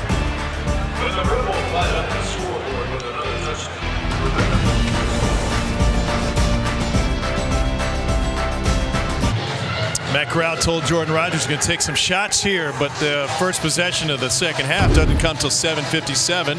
First half stats brought to you by Zaxby's. 2 touchdowns for Corral, 203 yards for the air, and 37 on the ground. An efficient 19 of 25. Just not as explosive as we're used to seeing this Ole Miss offense. The chunk plays deep downfield haven't quite been there. Vandy kind of frustrating them with coverage on the back end. Drummond in motion. The ball got on the ground. Vandy looking for a break, but the Rebels able to fall on it.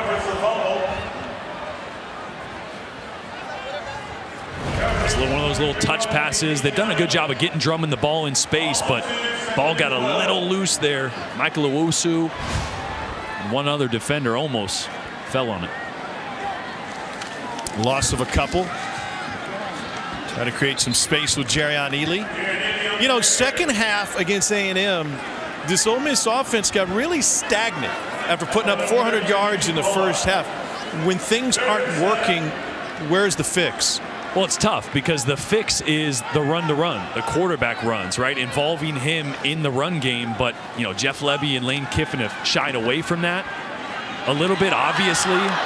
With the health of Matt Corral and the health of everybody else, you haven't really seen any design quarterback runs. He's scrambled a little bit. So that's usually your crutch. If this offense is struggling, get to the QB run stuff because it sets up so much in this offense. But they're not doing that.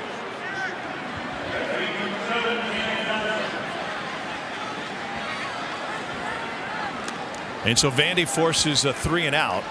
And there's a little bit more emotion and life on this Vanderbilt sideline. Johnson late to take a hop and scoops it up, taken down by the first man there. 6:51 to go in the third quarter from Vaught Hemingway. 24-9 Ole Miss.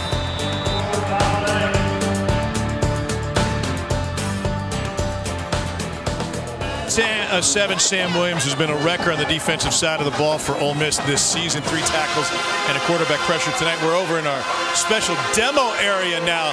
Cole Kublik, offensive lineman, going to show us how do you block a guy like Sam Williams. Yeah, so tackle, pass pro. Obviously, he can start outside, and Jordan, he was getting that speed rush upfield first. So I have to get width and depth in my set. Because I want to get wide and I want to rip underneath, get under and bend under you. And so where I get in trouble there, come upfield again. Yeah. If I open my hips like this, well, then all of a sudden I have no leverage. That pass to the quarterback's and quick. then you start to do that, Sam Williams will widen. Yep. He'll come off the edge. Too much width, and then I'm done. Yeah. So you have to find that balance of width and depth, and then be able to use your hands to offset what a guy like Sam Williams can do. Also kind of surprised we haven't seen more running back help, chipping on the edge against Sam Williams. Yeah, a little bit, but not a ton. No. Ole Miss brings pressure from the edge that time, and they're able to get Mike right past it.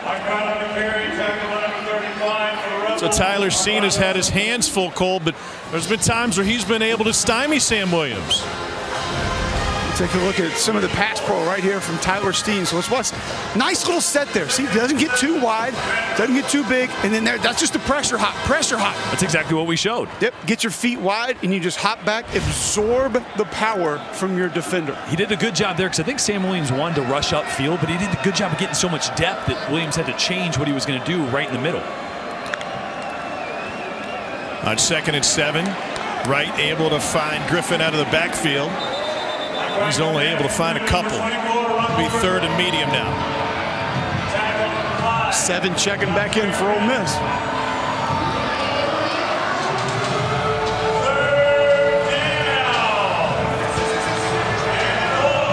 What do you think he does, Cole? You think he goes to speed or you think he goes to power? Well, see how wide he is. They'll usually give you an indicator of what's going to come. So I'm back here in the end zone. He's pretty wide, Pretty wide, yeah. So last time he was this wide, he went speed to power for a bull rush.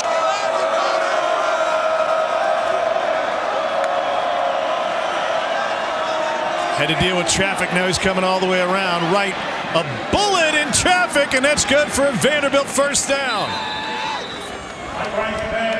That's exactly what you were talking about, Jordan, is it doesn't have to be a devastating block from the tailback. Just give me a little traffic. Just give me a little bump, get in the way, slow down, or change the path of that rusher. Just make him think, right? Absolutely. Sam Williams wanted to win all the way off the edge with speed, make him stutter for just a second. That's all you need. Surprised they haven't done more of that, but I expect to see it moving forward. Tight end Ben Bresnahan over there now to help out on 7. Right, lets it go. Man coverage. Pierce never saw it or saw it late. Why are they off? They're just kind of off page here. I tell you what, I just think Mike Wright's getting the ball up too early, right? I mean, Chris Pierce having to work the line of scrimmage, try to get vertical, and he's not even looking. The ball is already halfway there. Is he impacted by the pass rush? No, I don't think so. I think he had a little more time than he maybe thought. I think he saw Springer off the edge that time. Yeah, that's what I'm saying. Yeah. So maybe in his head, things are moving. The clock. Yeah. But if he does throw it that early, it's got to be more air and over the top. Because that receiver looks up before they look back.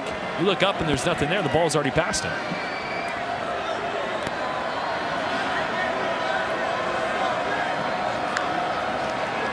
On 2nd and 10, they run against the pressure, and Springer's there, among others, to bring him down, alongside A.J. Finley. So now 3rd and long.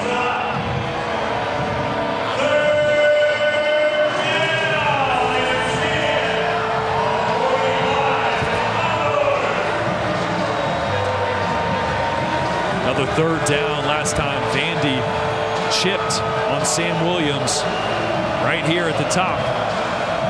Working on Steen. Running back is to his side as well. Let's see if they give him some help. Sam Williams wide, but he's angled in just a little bit. Tell me maybe inside move. Stays wide, trying to get to Wright's backside. Wright somehow evades it. On third down, he's only able to scramble. And a little bit of talk from Williams to Steen after that play. Boy, just straight speed, right? He set up the power move a couple times early in the first half. Now he's going speed. You know, what I love about watching games with you guys is we can get granular and we can zero in on just one guy who can impact the game that sometimes viewers may only see the numbers of, but they don't see how they impact plays that they don't get credit for. Harrison Smith. Oh, he gets a fantastic bounce. Sam Williams impacting the game left and right and bringing pressure for Ole Miss.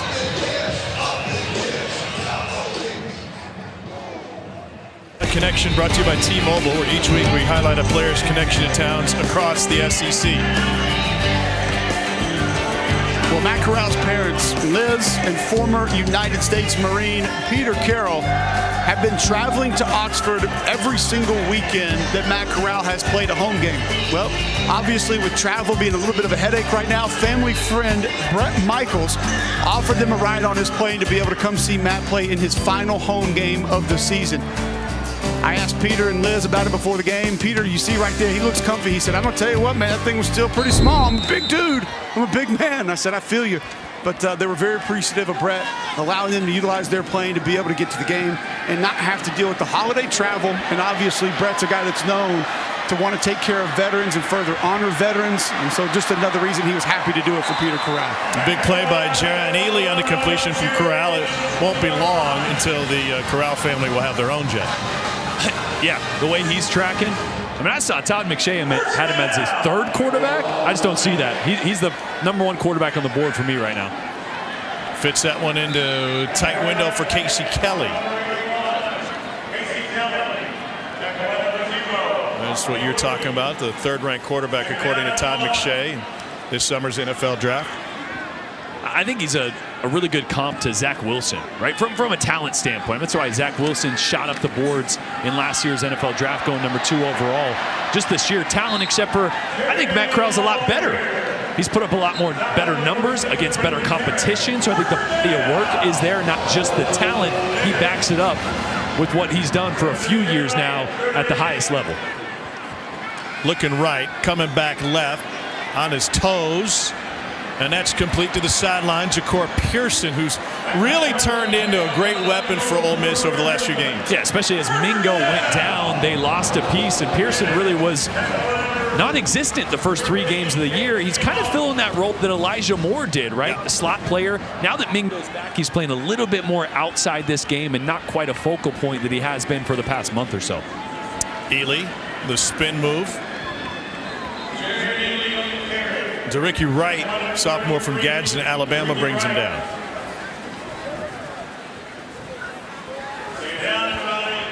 Couple times now, Jeff Lebby has dialed up a few shot plays, but again, nothing was there. Corral's done a good job saw the check down to Jerrion Ely in space, saw him pump a couple plays ago, try to look deep, hit the backside comeback route as another outlet throw. Here Corral, again, the boot, pressured, and they fold him up. He rolled right into the pressure. That's the play. So this is the play that Matt Corral told me at halftime that, hey, I think we're going to dial this up. I think it's going to be a touchdown. But again, it was protection, right? They want to move the pocket a little bit to the right, reset the launch point. But just when you do that, you have to be really firm on the front side, right? Because that quarterback is now not in the middle of the pocket. He's about 5 or 6 yards over. Too much leakage on the front side. Can't look downfield for Braylon Sanders. Now 3rd and 16. Incomplete. Off of the hands of Dennis Jackson. And an empty possession for the Ole Miss offense. They will punt it away. A really accurate throw to the outside here. on a deep out-breaking route. Right in the hands, but Dennis Jackson couldn't come down to it. And you mentioned it earlier, that at times this Ole Miss offense has stalled. They're stalled right now. They got to find a way to generate some explosive plays downfield. It starts with protection that hasn't been great the last few times they've dialed it up. On the other side, Mike Wright and Vanderbilt kind of in a rhythm here lately.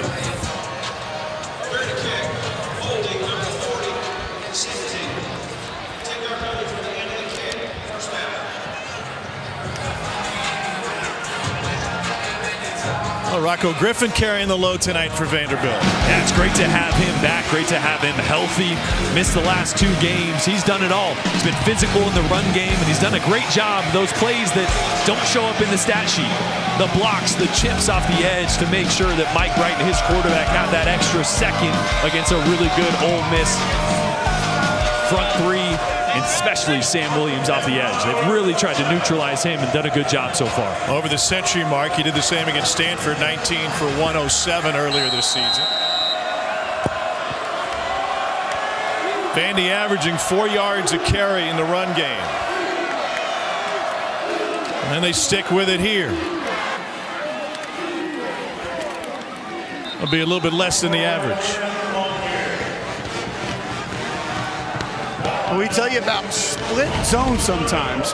Watch Gavin Schoenwald, 10, come flat across the line of scrimmage and just pop an Ole Miss defender who's already engaged with another Vanderbilt offensive lineman. But split zone suddenly become very popular where that tight end will come flat across the line of scrimmage opposite the direction that the play is intended to go. I thought it was just the name of a podcast. Haven't heard the tape on that one. Yeah. On 2nd and 6, Wright lowers his shoulder and maybe got a yard of forward progress.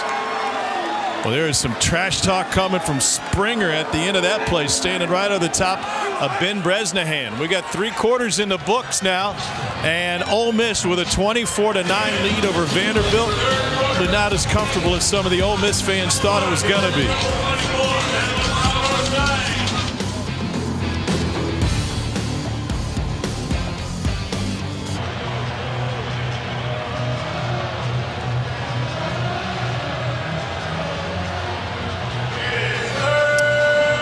Sorry, I don't have a lightsaber like Elijah Drinkwitz brought to the post-game press conference. The trash talk knows no bounds.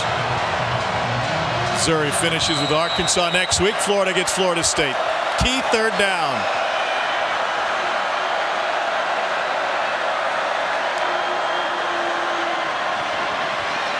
Wright hassled again, floats it in, complete, and Vandy will have to punt it away.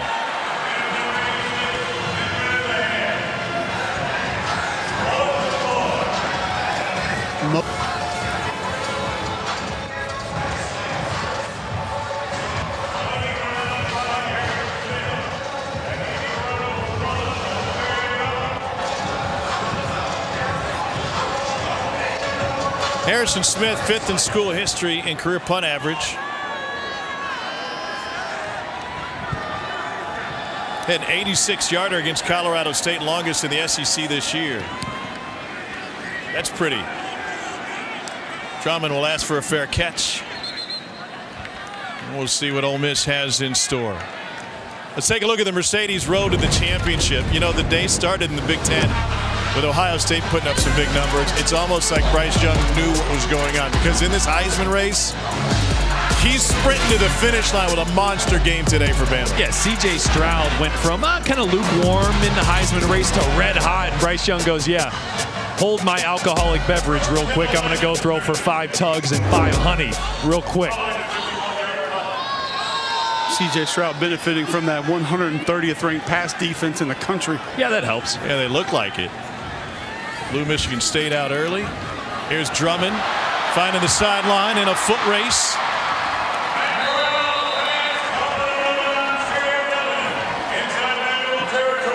Brown missed on his last couple passes previous possession, and now Ole Miss having a chance to go tempo. Drummond a little hobbled after that throw. Doesn't come out. He's lined up in the slot now. Ball on the ground, picked up just as soon as it hit it by Snoop Connor.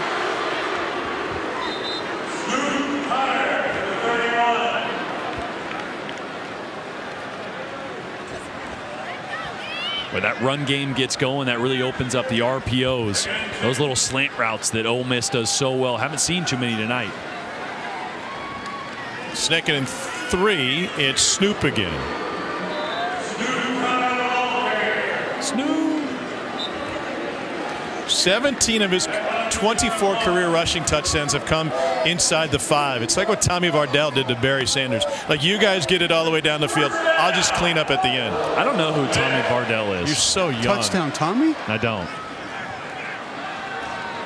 Change of direction for Snoop Connor. Bring your green hat.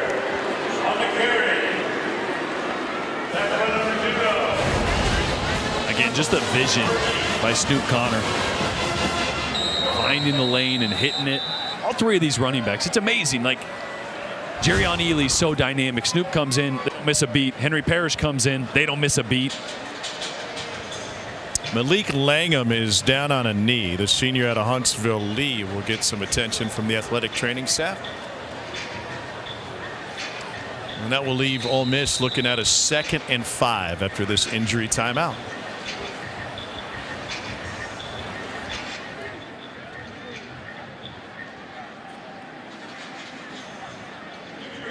SEC Saturday Night presented by T-Mobile. 24-9 lead for Ole Miss. Matt Corral having an okay night tonight. It's just when you're in a Heisman race, it's tough to keep up with guys who are putting up historic numbers. School record in passing yards for Bryce Young, and C.J. Stroud tied a school record for touchdown passes. Yeah, and the differentiator for Matt Corral was always his ability to score touchdowns and gain yards with his legs. Obviously, that was hindered for about a month with the injuries. He may not run away with it or win it, but easily one of the best players in the entire country every single week. Plumlee in the game. Trips to the right for Corral. Pressure from the edge. Corral hits the slant and takes it inside the 10 for an Ole Miss first down. There's those RPOs I was talking about, right? Once that run game gets going, it really opens up that run-pass option. Those linebackers bite, pull it, hit the slant right behind them. And now back to the run game. Touchdown, Ole Miss. Henry Parrish Jr. It's almost like it works in concert, huh? That's what makes it so difficult. Literally the same exact look as the play before, just this time. Linebackers didn't bite up, but Corral hands it off. It's one of those offenses where they always have the pen at the end on the whiteboard, right? They can always make the last draw, make the last move. Thought it was a marker. You use pens on your whiteboard? Markers, maybe? There you go. That is a digital pen for Cole Kublik. What do you got, Cole, on the telly? Just a zone play from Ole Miss, and they benefit a little bit from the movement of the Vanderbilt defense initially. Watch this group slant, and you're going to see Casey Kelly right there with the big pickup. He comes flat across the line of scrimmage. Ricky Wright climbing to the line of scrimmage, and Casey Kelly redirects late to get the key block to allow for the Ole Miss touchdown, and Henry Parrish rolls it in. Cole, how important is a tight end to what Jeff Lebby wants to do? He would tell you that he cannot run his offense. They cannot be everything they want to be without the tight end. And they're going to use him to formation you. They're going to move him. They're going to give you visual deception off of him. Not a ton of catches for a tight end like Casey Kelly. Not quite athletic enough to really stretch the field. We saw what they could do with Kenny Yeboah last year.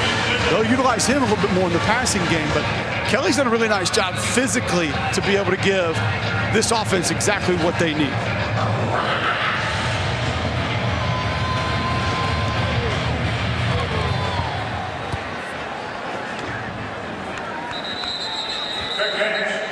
Special thanks to Wheels Up for making travel easier. Jordan was in Tuscaloosa this morning for Nation. Got here in time for a late breakfast today. You're in for spent some time with Big Al this morning, huh? Oh, yeah. Yeah, you had to think about that. You're like, wait. Well, there used to be this breakfast place back home that was called Al's, and I was like, Big Al. Well, I did have a good, big bad breakfast today, but yes, I did. I tell you what, that Tuscaloosa, I mean, Alabama, Arkansas got interesting for a little while. It sure did. It was high scoring but close. Yeah. I'm interested to watch that tape and see just what Arkansas was able to do to be successful.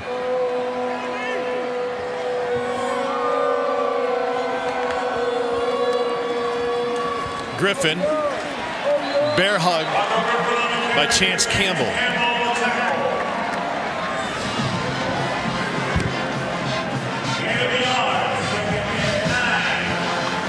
We just talked about split zone. Ole Miss running it there. Vanderbilt goes to it, and the discipline of Chance Campbell not to get pulled away by the tight end movement, sticks right there with the zone play, fits just at the line of scrimmage. Excellent job. Was recruited by DJ Durkin to Maryland. Spent a few years there, then transferred to Ole Miss. Campbell, good lacrosse player in high school. Here comes Springer chasing down right. Beautiful catch by Pierce. Used every bit of his frame to go up and get that at 6'4". That is what you want to see. You want to get Mike Wright outside the pocket, and I love what he does here.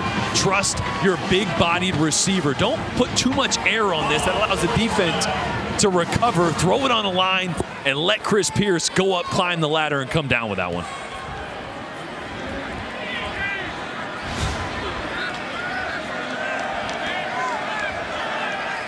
Vandy's been out there a while. This is their 69th play of the night. Right over the middle, able to find his tight end, and that's a gain for at least 9, maybe 10.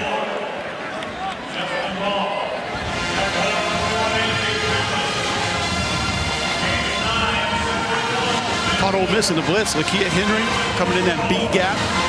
Well, three-man game up front with the linebacker looping around. That's a pretty nice read from Mike Wright to be able to have the wherewithal that that's where the pressure's coming from and just dump it off to the tight end.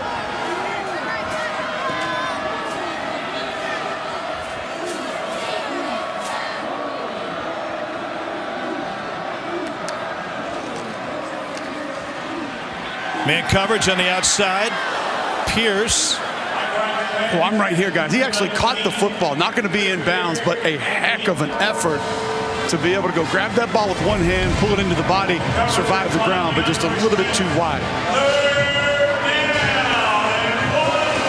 So 3rd and 1. They took a shot at 2nd and 1. Jordan, it's good 4-down territory, right? Absolutely. Take another shot? No, I don't think you do. I think you want to pick this up. You got 2 chances to run up the middle a couple times in the first half. 3rd quarter, going for it on 4th and short. That was what they went to.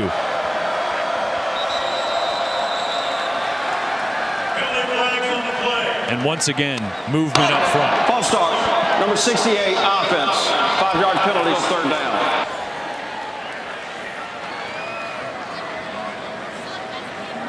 But I tell you what, you watch before this snap, and it almost appears as though a little bit of barking going on. Caught it a little bit late there.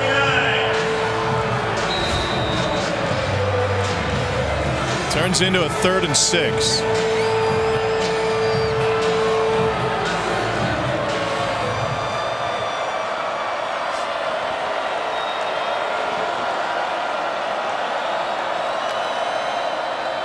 Pressure coming. Wright gets rid of it. Complete to Pierce. And he's got a Vanderbilt 1st down. Boy, he fired that ball. I'm right behind Mike Wright. I saw the window that he threw it through. I tell you what, the receiver did not have more than a split second to adjust to that. Great throw. It was accurate, but it was on his receiver in a hot second. Those are tough. What you don't realize watching the game on TV, what you notice when you're down here is just how much traffic is in the way of the quarterback, how much traffic is in the way of the receiver as that ball comes through the offensive line. It's a tough catch. There's a lot of traffic down here. Cole, what do I do with this field judge in my way? Don't bump Here's him. a reverse. Now they want to throw it. Right. Everybody covered downfield. He's got Pierce. And Pierce takes a shot at the hip after catching the 1st down ball. This is a veteran move. They got 2 deep routes. Chris Pierce, the tight end, along the right sideline. Chris Pierce sees his quarterback's in trouble and just comes back to the ball. That's what you're taught. Scramble drill. If you're short, you go long. If you're long, you work back to the quarterback to the sideline. Great job by their 5th-year senior. To run it with Griffin. picked up a yard, 2nd and 9. Pretty good job by Wright handling that snap there. Almost got over his head.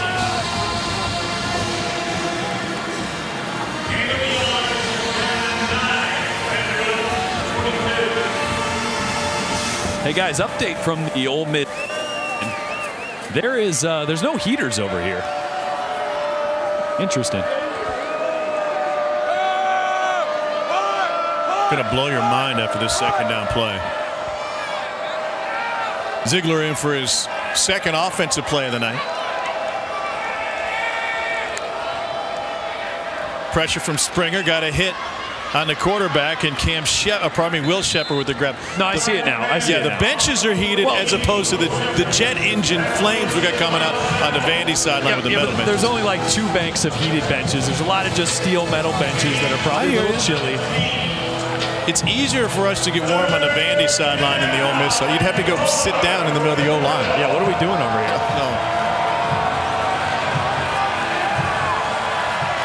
3rd and 4.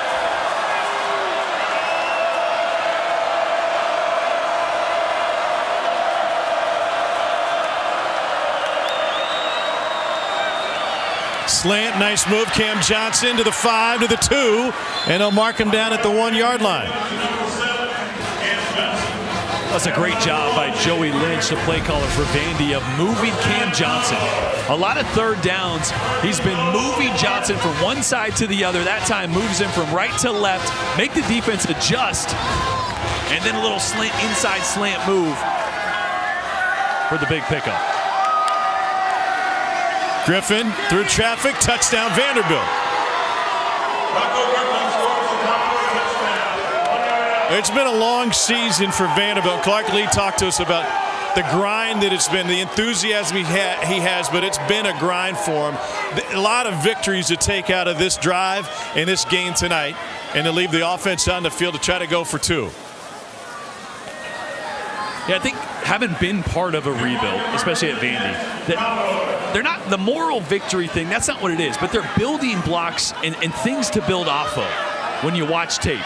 And really building blocks for confidence, which is one of the biggest things you have to have in a rebuild situation. Bad snap. Wright took his eyes off of it and now turned into a scramble drill. And he gets horse collared down, and that'll bring a flag.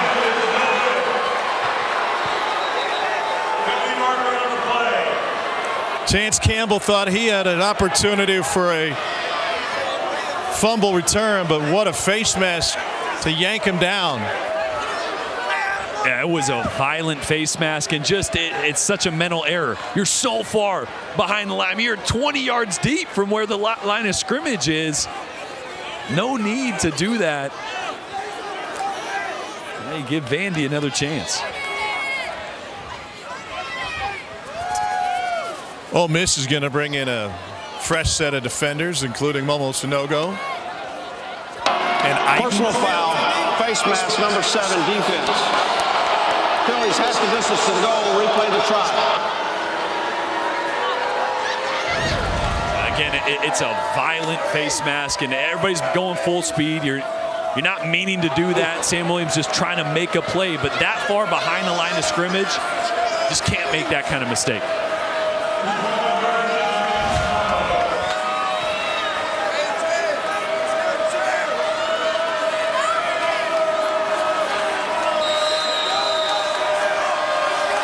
Second chance at the 2-point conversion. Right. Surveys to the tight end. Diving catch for 2. Ben Bresnahan with a beautiful route. And Bresnahan got tied up a little bit. You'd like this ball to be on Bresnahan a little bit sooner. Gets tied up and makes a great catch to finish that one off. Give Vandy a little more momentum. Cutting it to 31-17. Another big drive by Vandy, capped off with that 2-point conversion right to Bresnahan.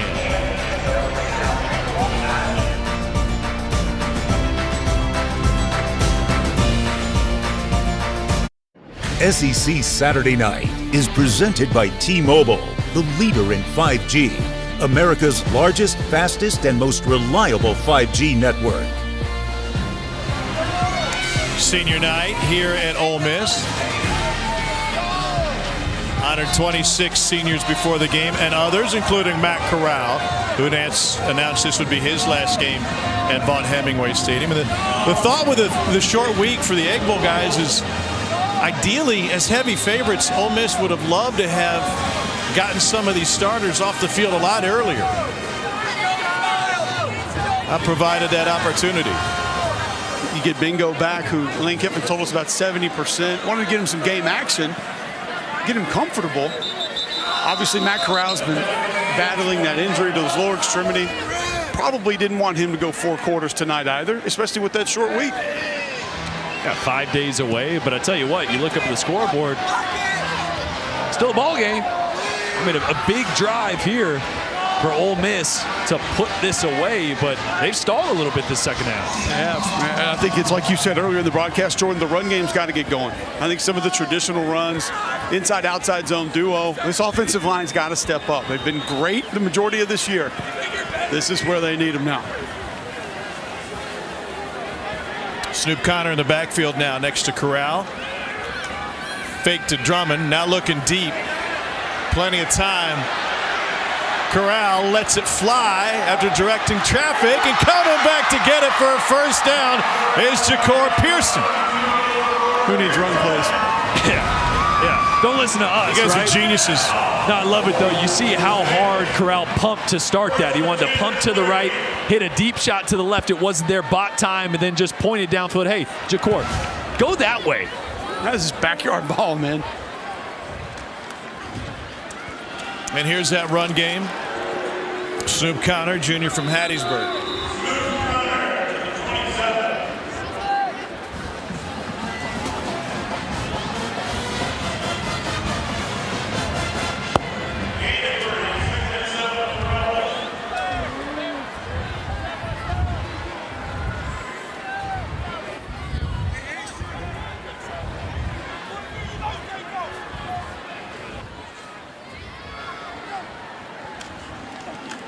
Connor again on 2nd and 7. Trying to win a race to the edge inside the 20 to the 10.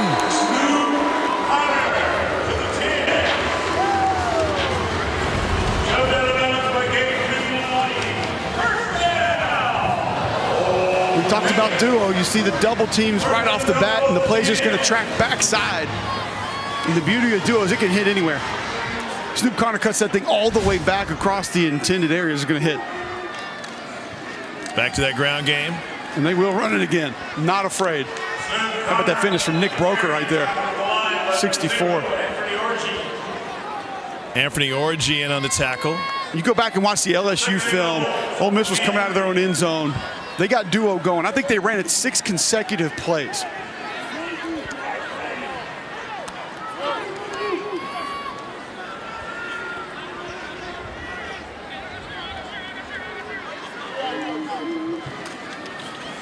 Jerrion Ely.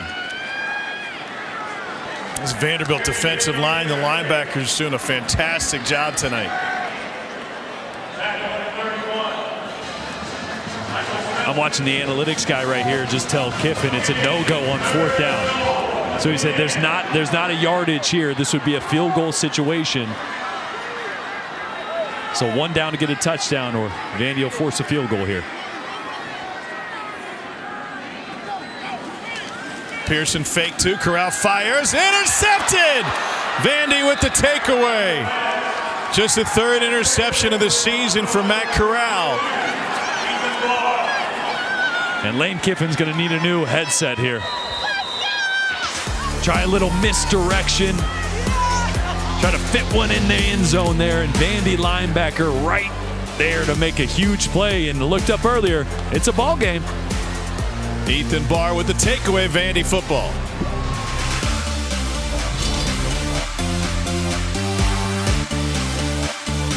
Five-star play of the game brought to you by Yellowwood. Vandy linebacker Ethan Barr going to grab the interception. Watch play action come across the line of scrimmage. As soon as Barr sees that Corral has the ball, he gets depth. Corral has to float that ball. Braylon Sanders wide open in the end zone. No surprise there that Lane's frustrated. Yeah, not having a great night, huh? I felt that headset hit the ground. I was about 10 feet away. Mike Wright has had to operate from the painted end zone a couple times tonight. Chance Campbell showing pressure. Wright lobs it. Pierce caught it. First down, Vanderbilt. So notice the difference, right? That's a route that they've missed on multiple times tonight. The more air that time. Mike Wright put more air on the ball that time. Chris Pierce had the ability to adjust perfectly on the outside shoulder. Man coverage, they attacked it. I love being aggressive out of your own end zone. And Jordan Vanderbilt went to slide protection there, so making it a little bit easier to hold the point of attack to allow Mike Wright to get that ball out.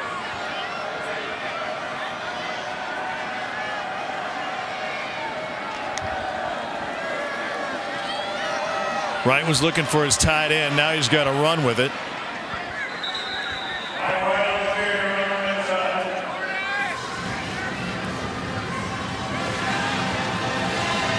Four and a half minutes and counting. 31-17. They got to play with a little bit of urgency here. You see the tempo. Not extremely fast, but they're definitely in more of a 2-minute pace. Here's Pierce on the outside. And he gets out of bounds. Stop the clock, 4:20.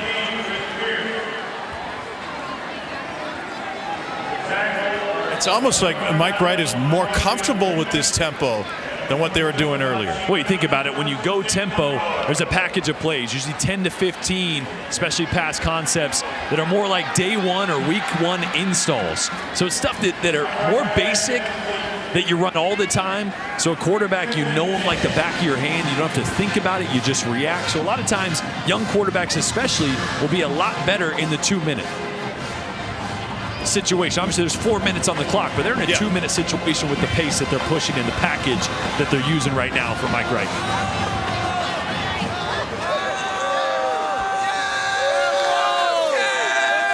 Pressure from the edge, Wright delivers, and Will Shepard's got another grab.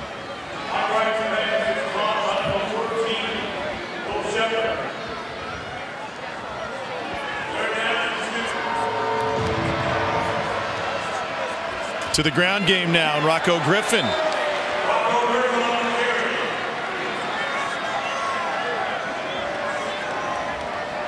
So that'll bring up 4th and a short 2. Call it 1 officially. I'm not sure of the numbers off the top of my head. We don't have a monitor in front of us, but Vandy's been really good in 3rd and short and 4th and short situations. On the season, top 50 in 4th down conversions. To the slant. Incomplete. No flag. Cam Johnson, the intended receiver. And with 3:17 away, a turnover on downs. A lot of contact there on the slant. Physical play. Refs let it go. Ole Miss gets the ball.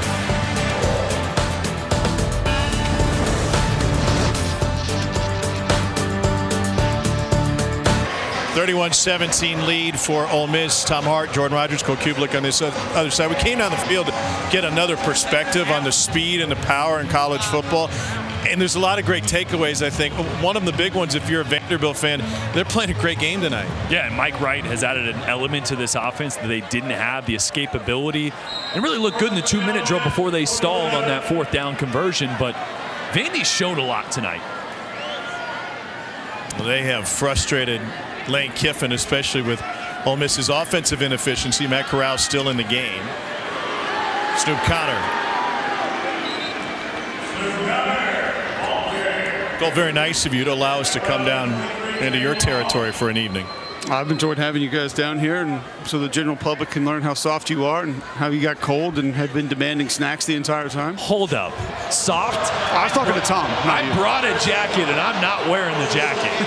I'm rolling with it. And the legs are getting a little tight, but you danced with the dance team. That should keep you warm. I did. I think I was on the Jumbotron, and I'm definitely on Ole Miss's Twitter account right now. You might be trending. Yeah. I'm really close to getting a coat. Really close. Ole Miss, from that perspective, right? You got a short week to get ready for Mississippi State. The offense now essentially 6 quarters has failed to produce. I think thought with the receivers coming back and being so healthy that it would just pick right up where it left off, but you forget that they haven't had the time to build the chemistry, right? Mingo's been out of this rotation for a very long time. You plug him back in, that changes everybody's role and changes everything, so it may take a little bit. And Cole, Will Rogers is changing into an elite quarterback every game. I tell you, I was listening to you guys have that Heisman conversation a little bit earlier. Last 5 games for Will Rogers, 79%, 20 touchdowns, 3 picks, 2,253 yards. Is that good? 9 300-yard games in a row, pretty good. And again, I think the difference in that is you can roll your eyes and say the air raid and the dink and dunk. It hasn't been that the last month. Yes, they throw the ball a lot, but Will Rogers has been pushing the ball downfield in chunks. This offense is hitting their stride at the right time. I think even more impressive for me, and I think we had a really one of the best seats for it, is the adjustments that he and Mike Leach are making through the course of games. We go back and think about the second half of that Arkansas game, the second half of the Auburn game, the second half of the A&M game, just how different he's been in the second half as opposed to the first half. Let's take a look at our great performance brought to you by State Farm. And overall, the day by Matt Corral starts out with senior day, a hug from mom, handshake from dad, directing traffic and doing what Matt Corral does in the biggest moments. Yeah, he's a special player. I mean, was it his prettiest night, his most clean night? No, but he was still done. This offense still did enough to get it done. He's got a lot of great memories here at the Vaught. This one maybe not the top of the list, but a pretty special night for Matt Corral all around. 326 yards, 2 touchdowns on a 26-35 night.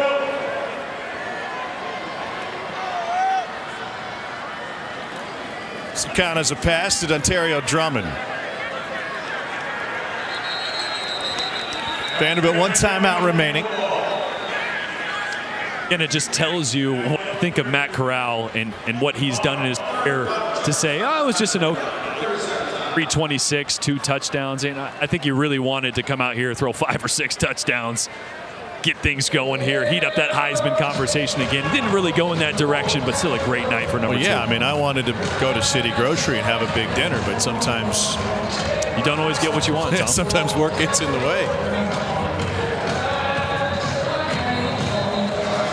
I mean, I kind of feel like with you being gone last night and that nation today, I had a hoops game last night at Georgia. We missed out on the Oxford experience. We did, but we both ate 2 breakfasts this morning at about 12 o'clock, so we made up for it. Guess. I'm still feeling missing. that. That sausage, egg, and cheese is keeping me going since 1 o'clock. I haven't had anything since. Vandy forces the punt. Wow, it's a beauty. Cam Johnson, no chance for a return.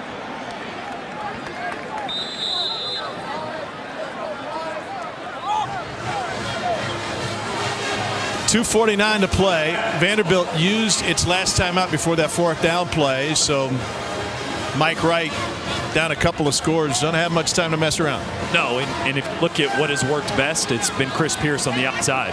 You know, he played that Z, that X position. When he's split wide, it's really hard to double team. So you're going to have another opportunity to throw it up to him in one-on-one coverage if you want it here down right in front of us. Working on DeAndre Prince, excuse me. Incomplete. Rocco Griffin had traffic right in front of him. Tysheem Johnson, the freshman from Philly.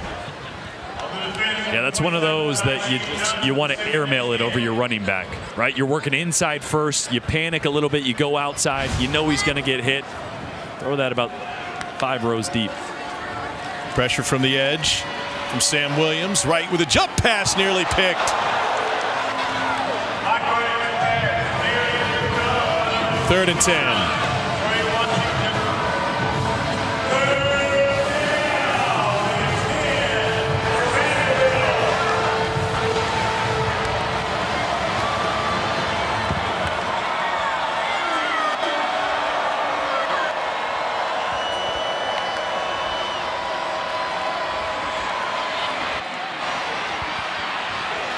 Scrambling for it now, and it gets to the outside. It gets a 1st down, and the clock will stop.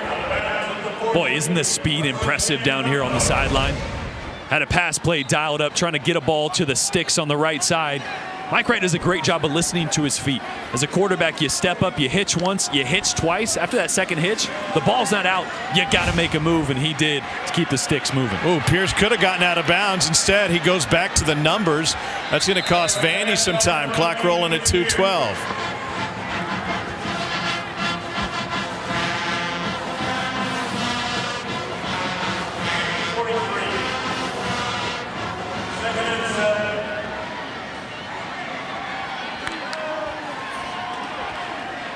Right over the middle, incomplete.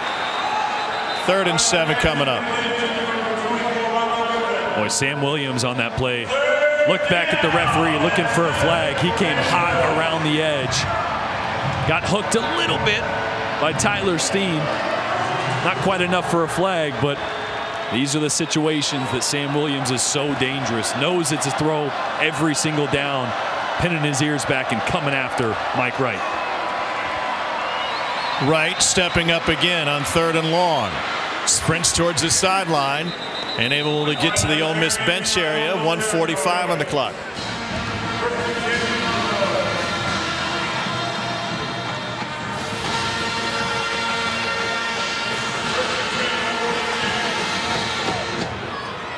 I think Mo Sanogo was spied there, but just kind of got caught up in some traffic.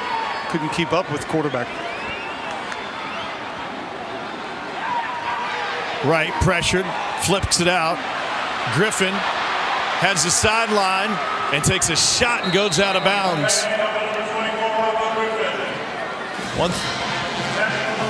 That right there might be my favorite play for Mike Wright all night.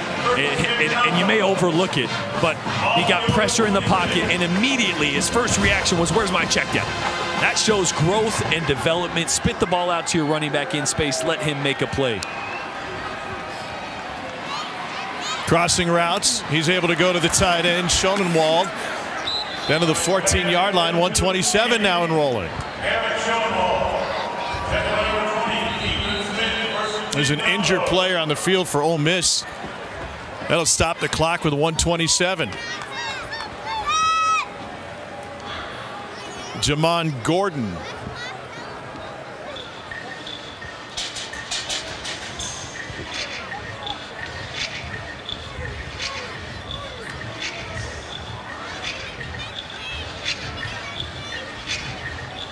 (31-17).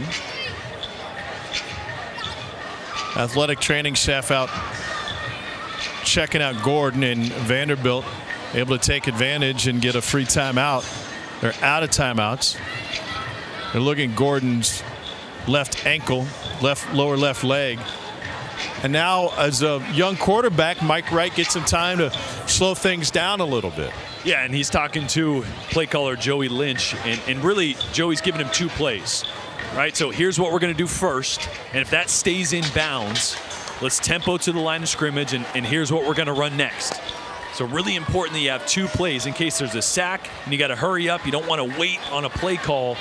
Call 2 plays that your quarterback's comfortable with, and roll.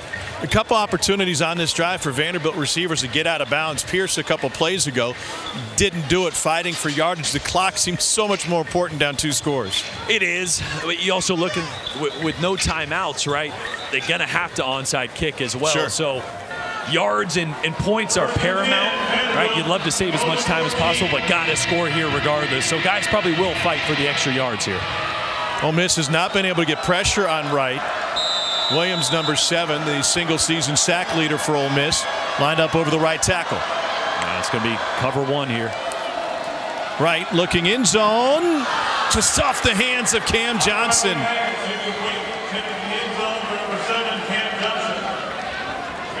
Extremely accurate throw here on the back shoulder. It's such a hard catch for Cam Johnson. He spins all the way around at the last second to try to bring that one in.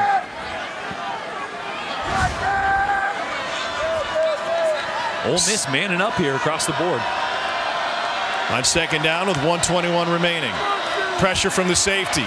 Wright throws to the sideline. It is caught, intercepted. He got a toe down. Wow, what a fantastic play by Prince.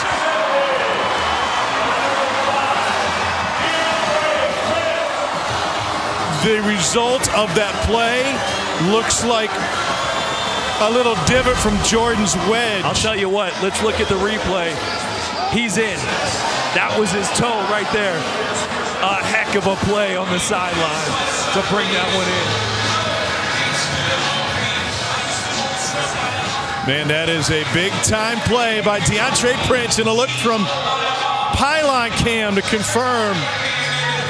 Second pick of the season. He's going to bookend it. He got a pick against Louisville in his first game back to open the season.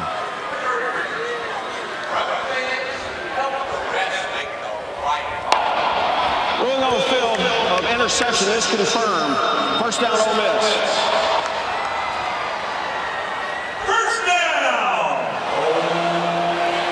The body control was so impressive. I mean, it was almost like slow motion to him. We're standing literally 5 yards from him. He caught it and he looked back down. Yeah. At the field of play as he's literally hovering over out of bounds and gets that foot back in. Unreal. So not a highly productive night for Matt Corral and this Ole Miss offense. They put 31 points on the board, but they're going to end it with the opportunity to run out the clock. Vanderbilt has no timeouts remaining.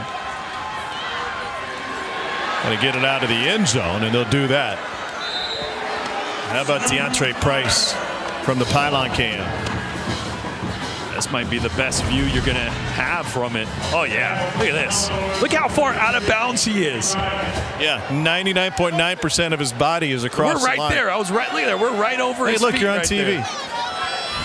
I mean, unreal how far out of bounds his body was, yet able to somehow tap that toe.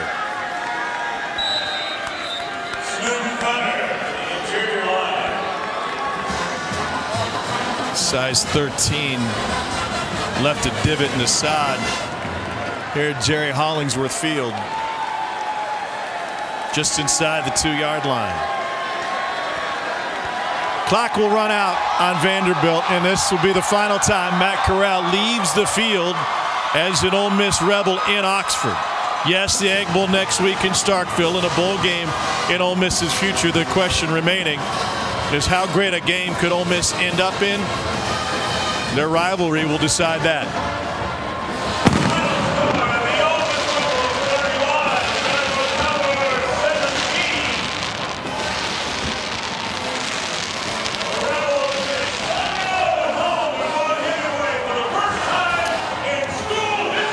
Cole standing by with Lane Kiffin. Coach Kiffin, you said you were going to have to do things in a little bit of a different way. Obviously not exactly the way that you expected, but a lot of frustration I saw from you tonight. Why were you frustrated with your offense? I mean, we just didn't do what we were supposed to do. You know, I'm going to focus on the positive. We're 7-0 at home for the first time in the history of the school, and you know, have a chance next week to get to 10 wins, which has never been done in the regular season. So we just really weren't crisp. And I think part of that is Matt missing a lot of practice of receivers, and so it was just frustrating. But you know, we got to win, and that's the most important thing. Matt Corral gets to walk off this field for the last time as a winner. How will you remember Matt Corral playing on this field? Competitor, you know, gave everything to his team, and just awesome. I really love him. I know you said that next week means a lot, but when you begin to think about the Egg Bowl, it'll be a short week to prepare for it. What comes to mind? Well, we got to get ready already. They got a 6-hour head start on us because they've been done for a while, so we got to get to work, and players got to be here first thing in the morning ready to go. Thank you, Coach. All right, guys. A win's a win, and Lane Kiffin looking at the positive, and that's what you take from it. It's going to be a heck of a battle. The Egg Bowl Thursday night on ESPN. Yeah, and a ton of positives for this Ole Miss team. Just think about what's ahead for them. The possibility, like Coach Kiffin said, of 10 wins, a Sugar Bowl possibility. I mean, this is going to be a historic team if they finish this off. But again, Egg Bowl next week, enormous. All right. Who you got in the Egg Bowl? You got Matt Corral in this Ole Miss offense on one side. You got Will Rogers and the air raid on the other side. Right this very second, I think I'll take Mississippi State. It's a toss-up for me. Mississippi State playing so good on both sides of the ball. We'll see, baby. Hey, thanks to our crew for setting us up. Been a blast down on the field. We'll see you next week from LSU. Let's get to the studio. Here's Dari.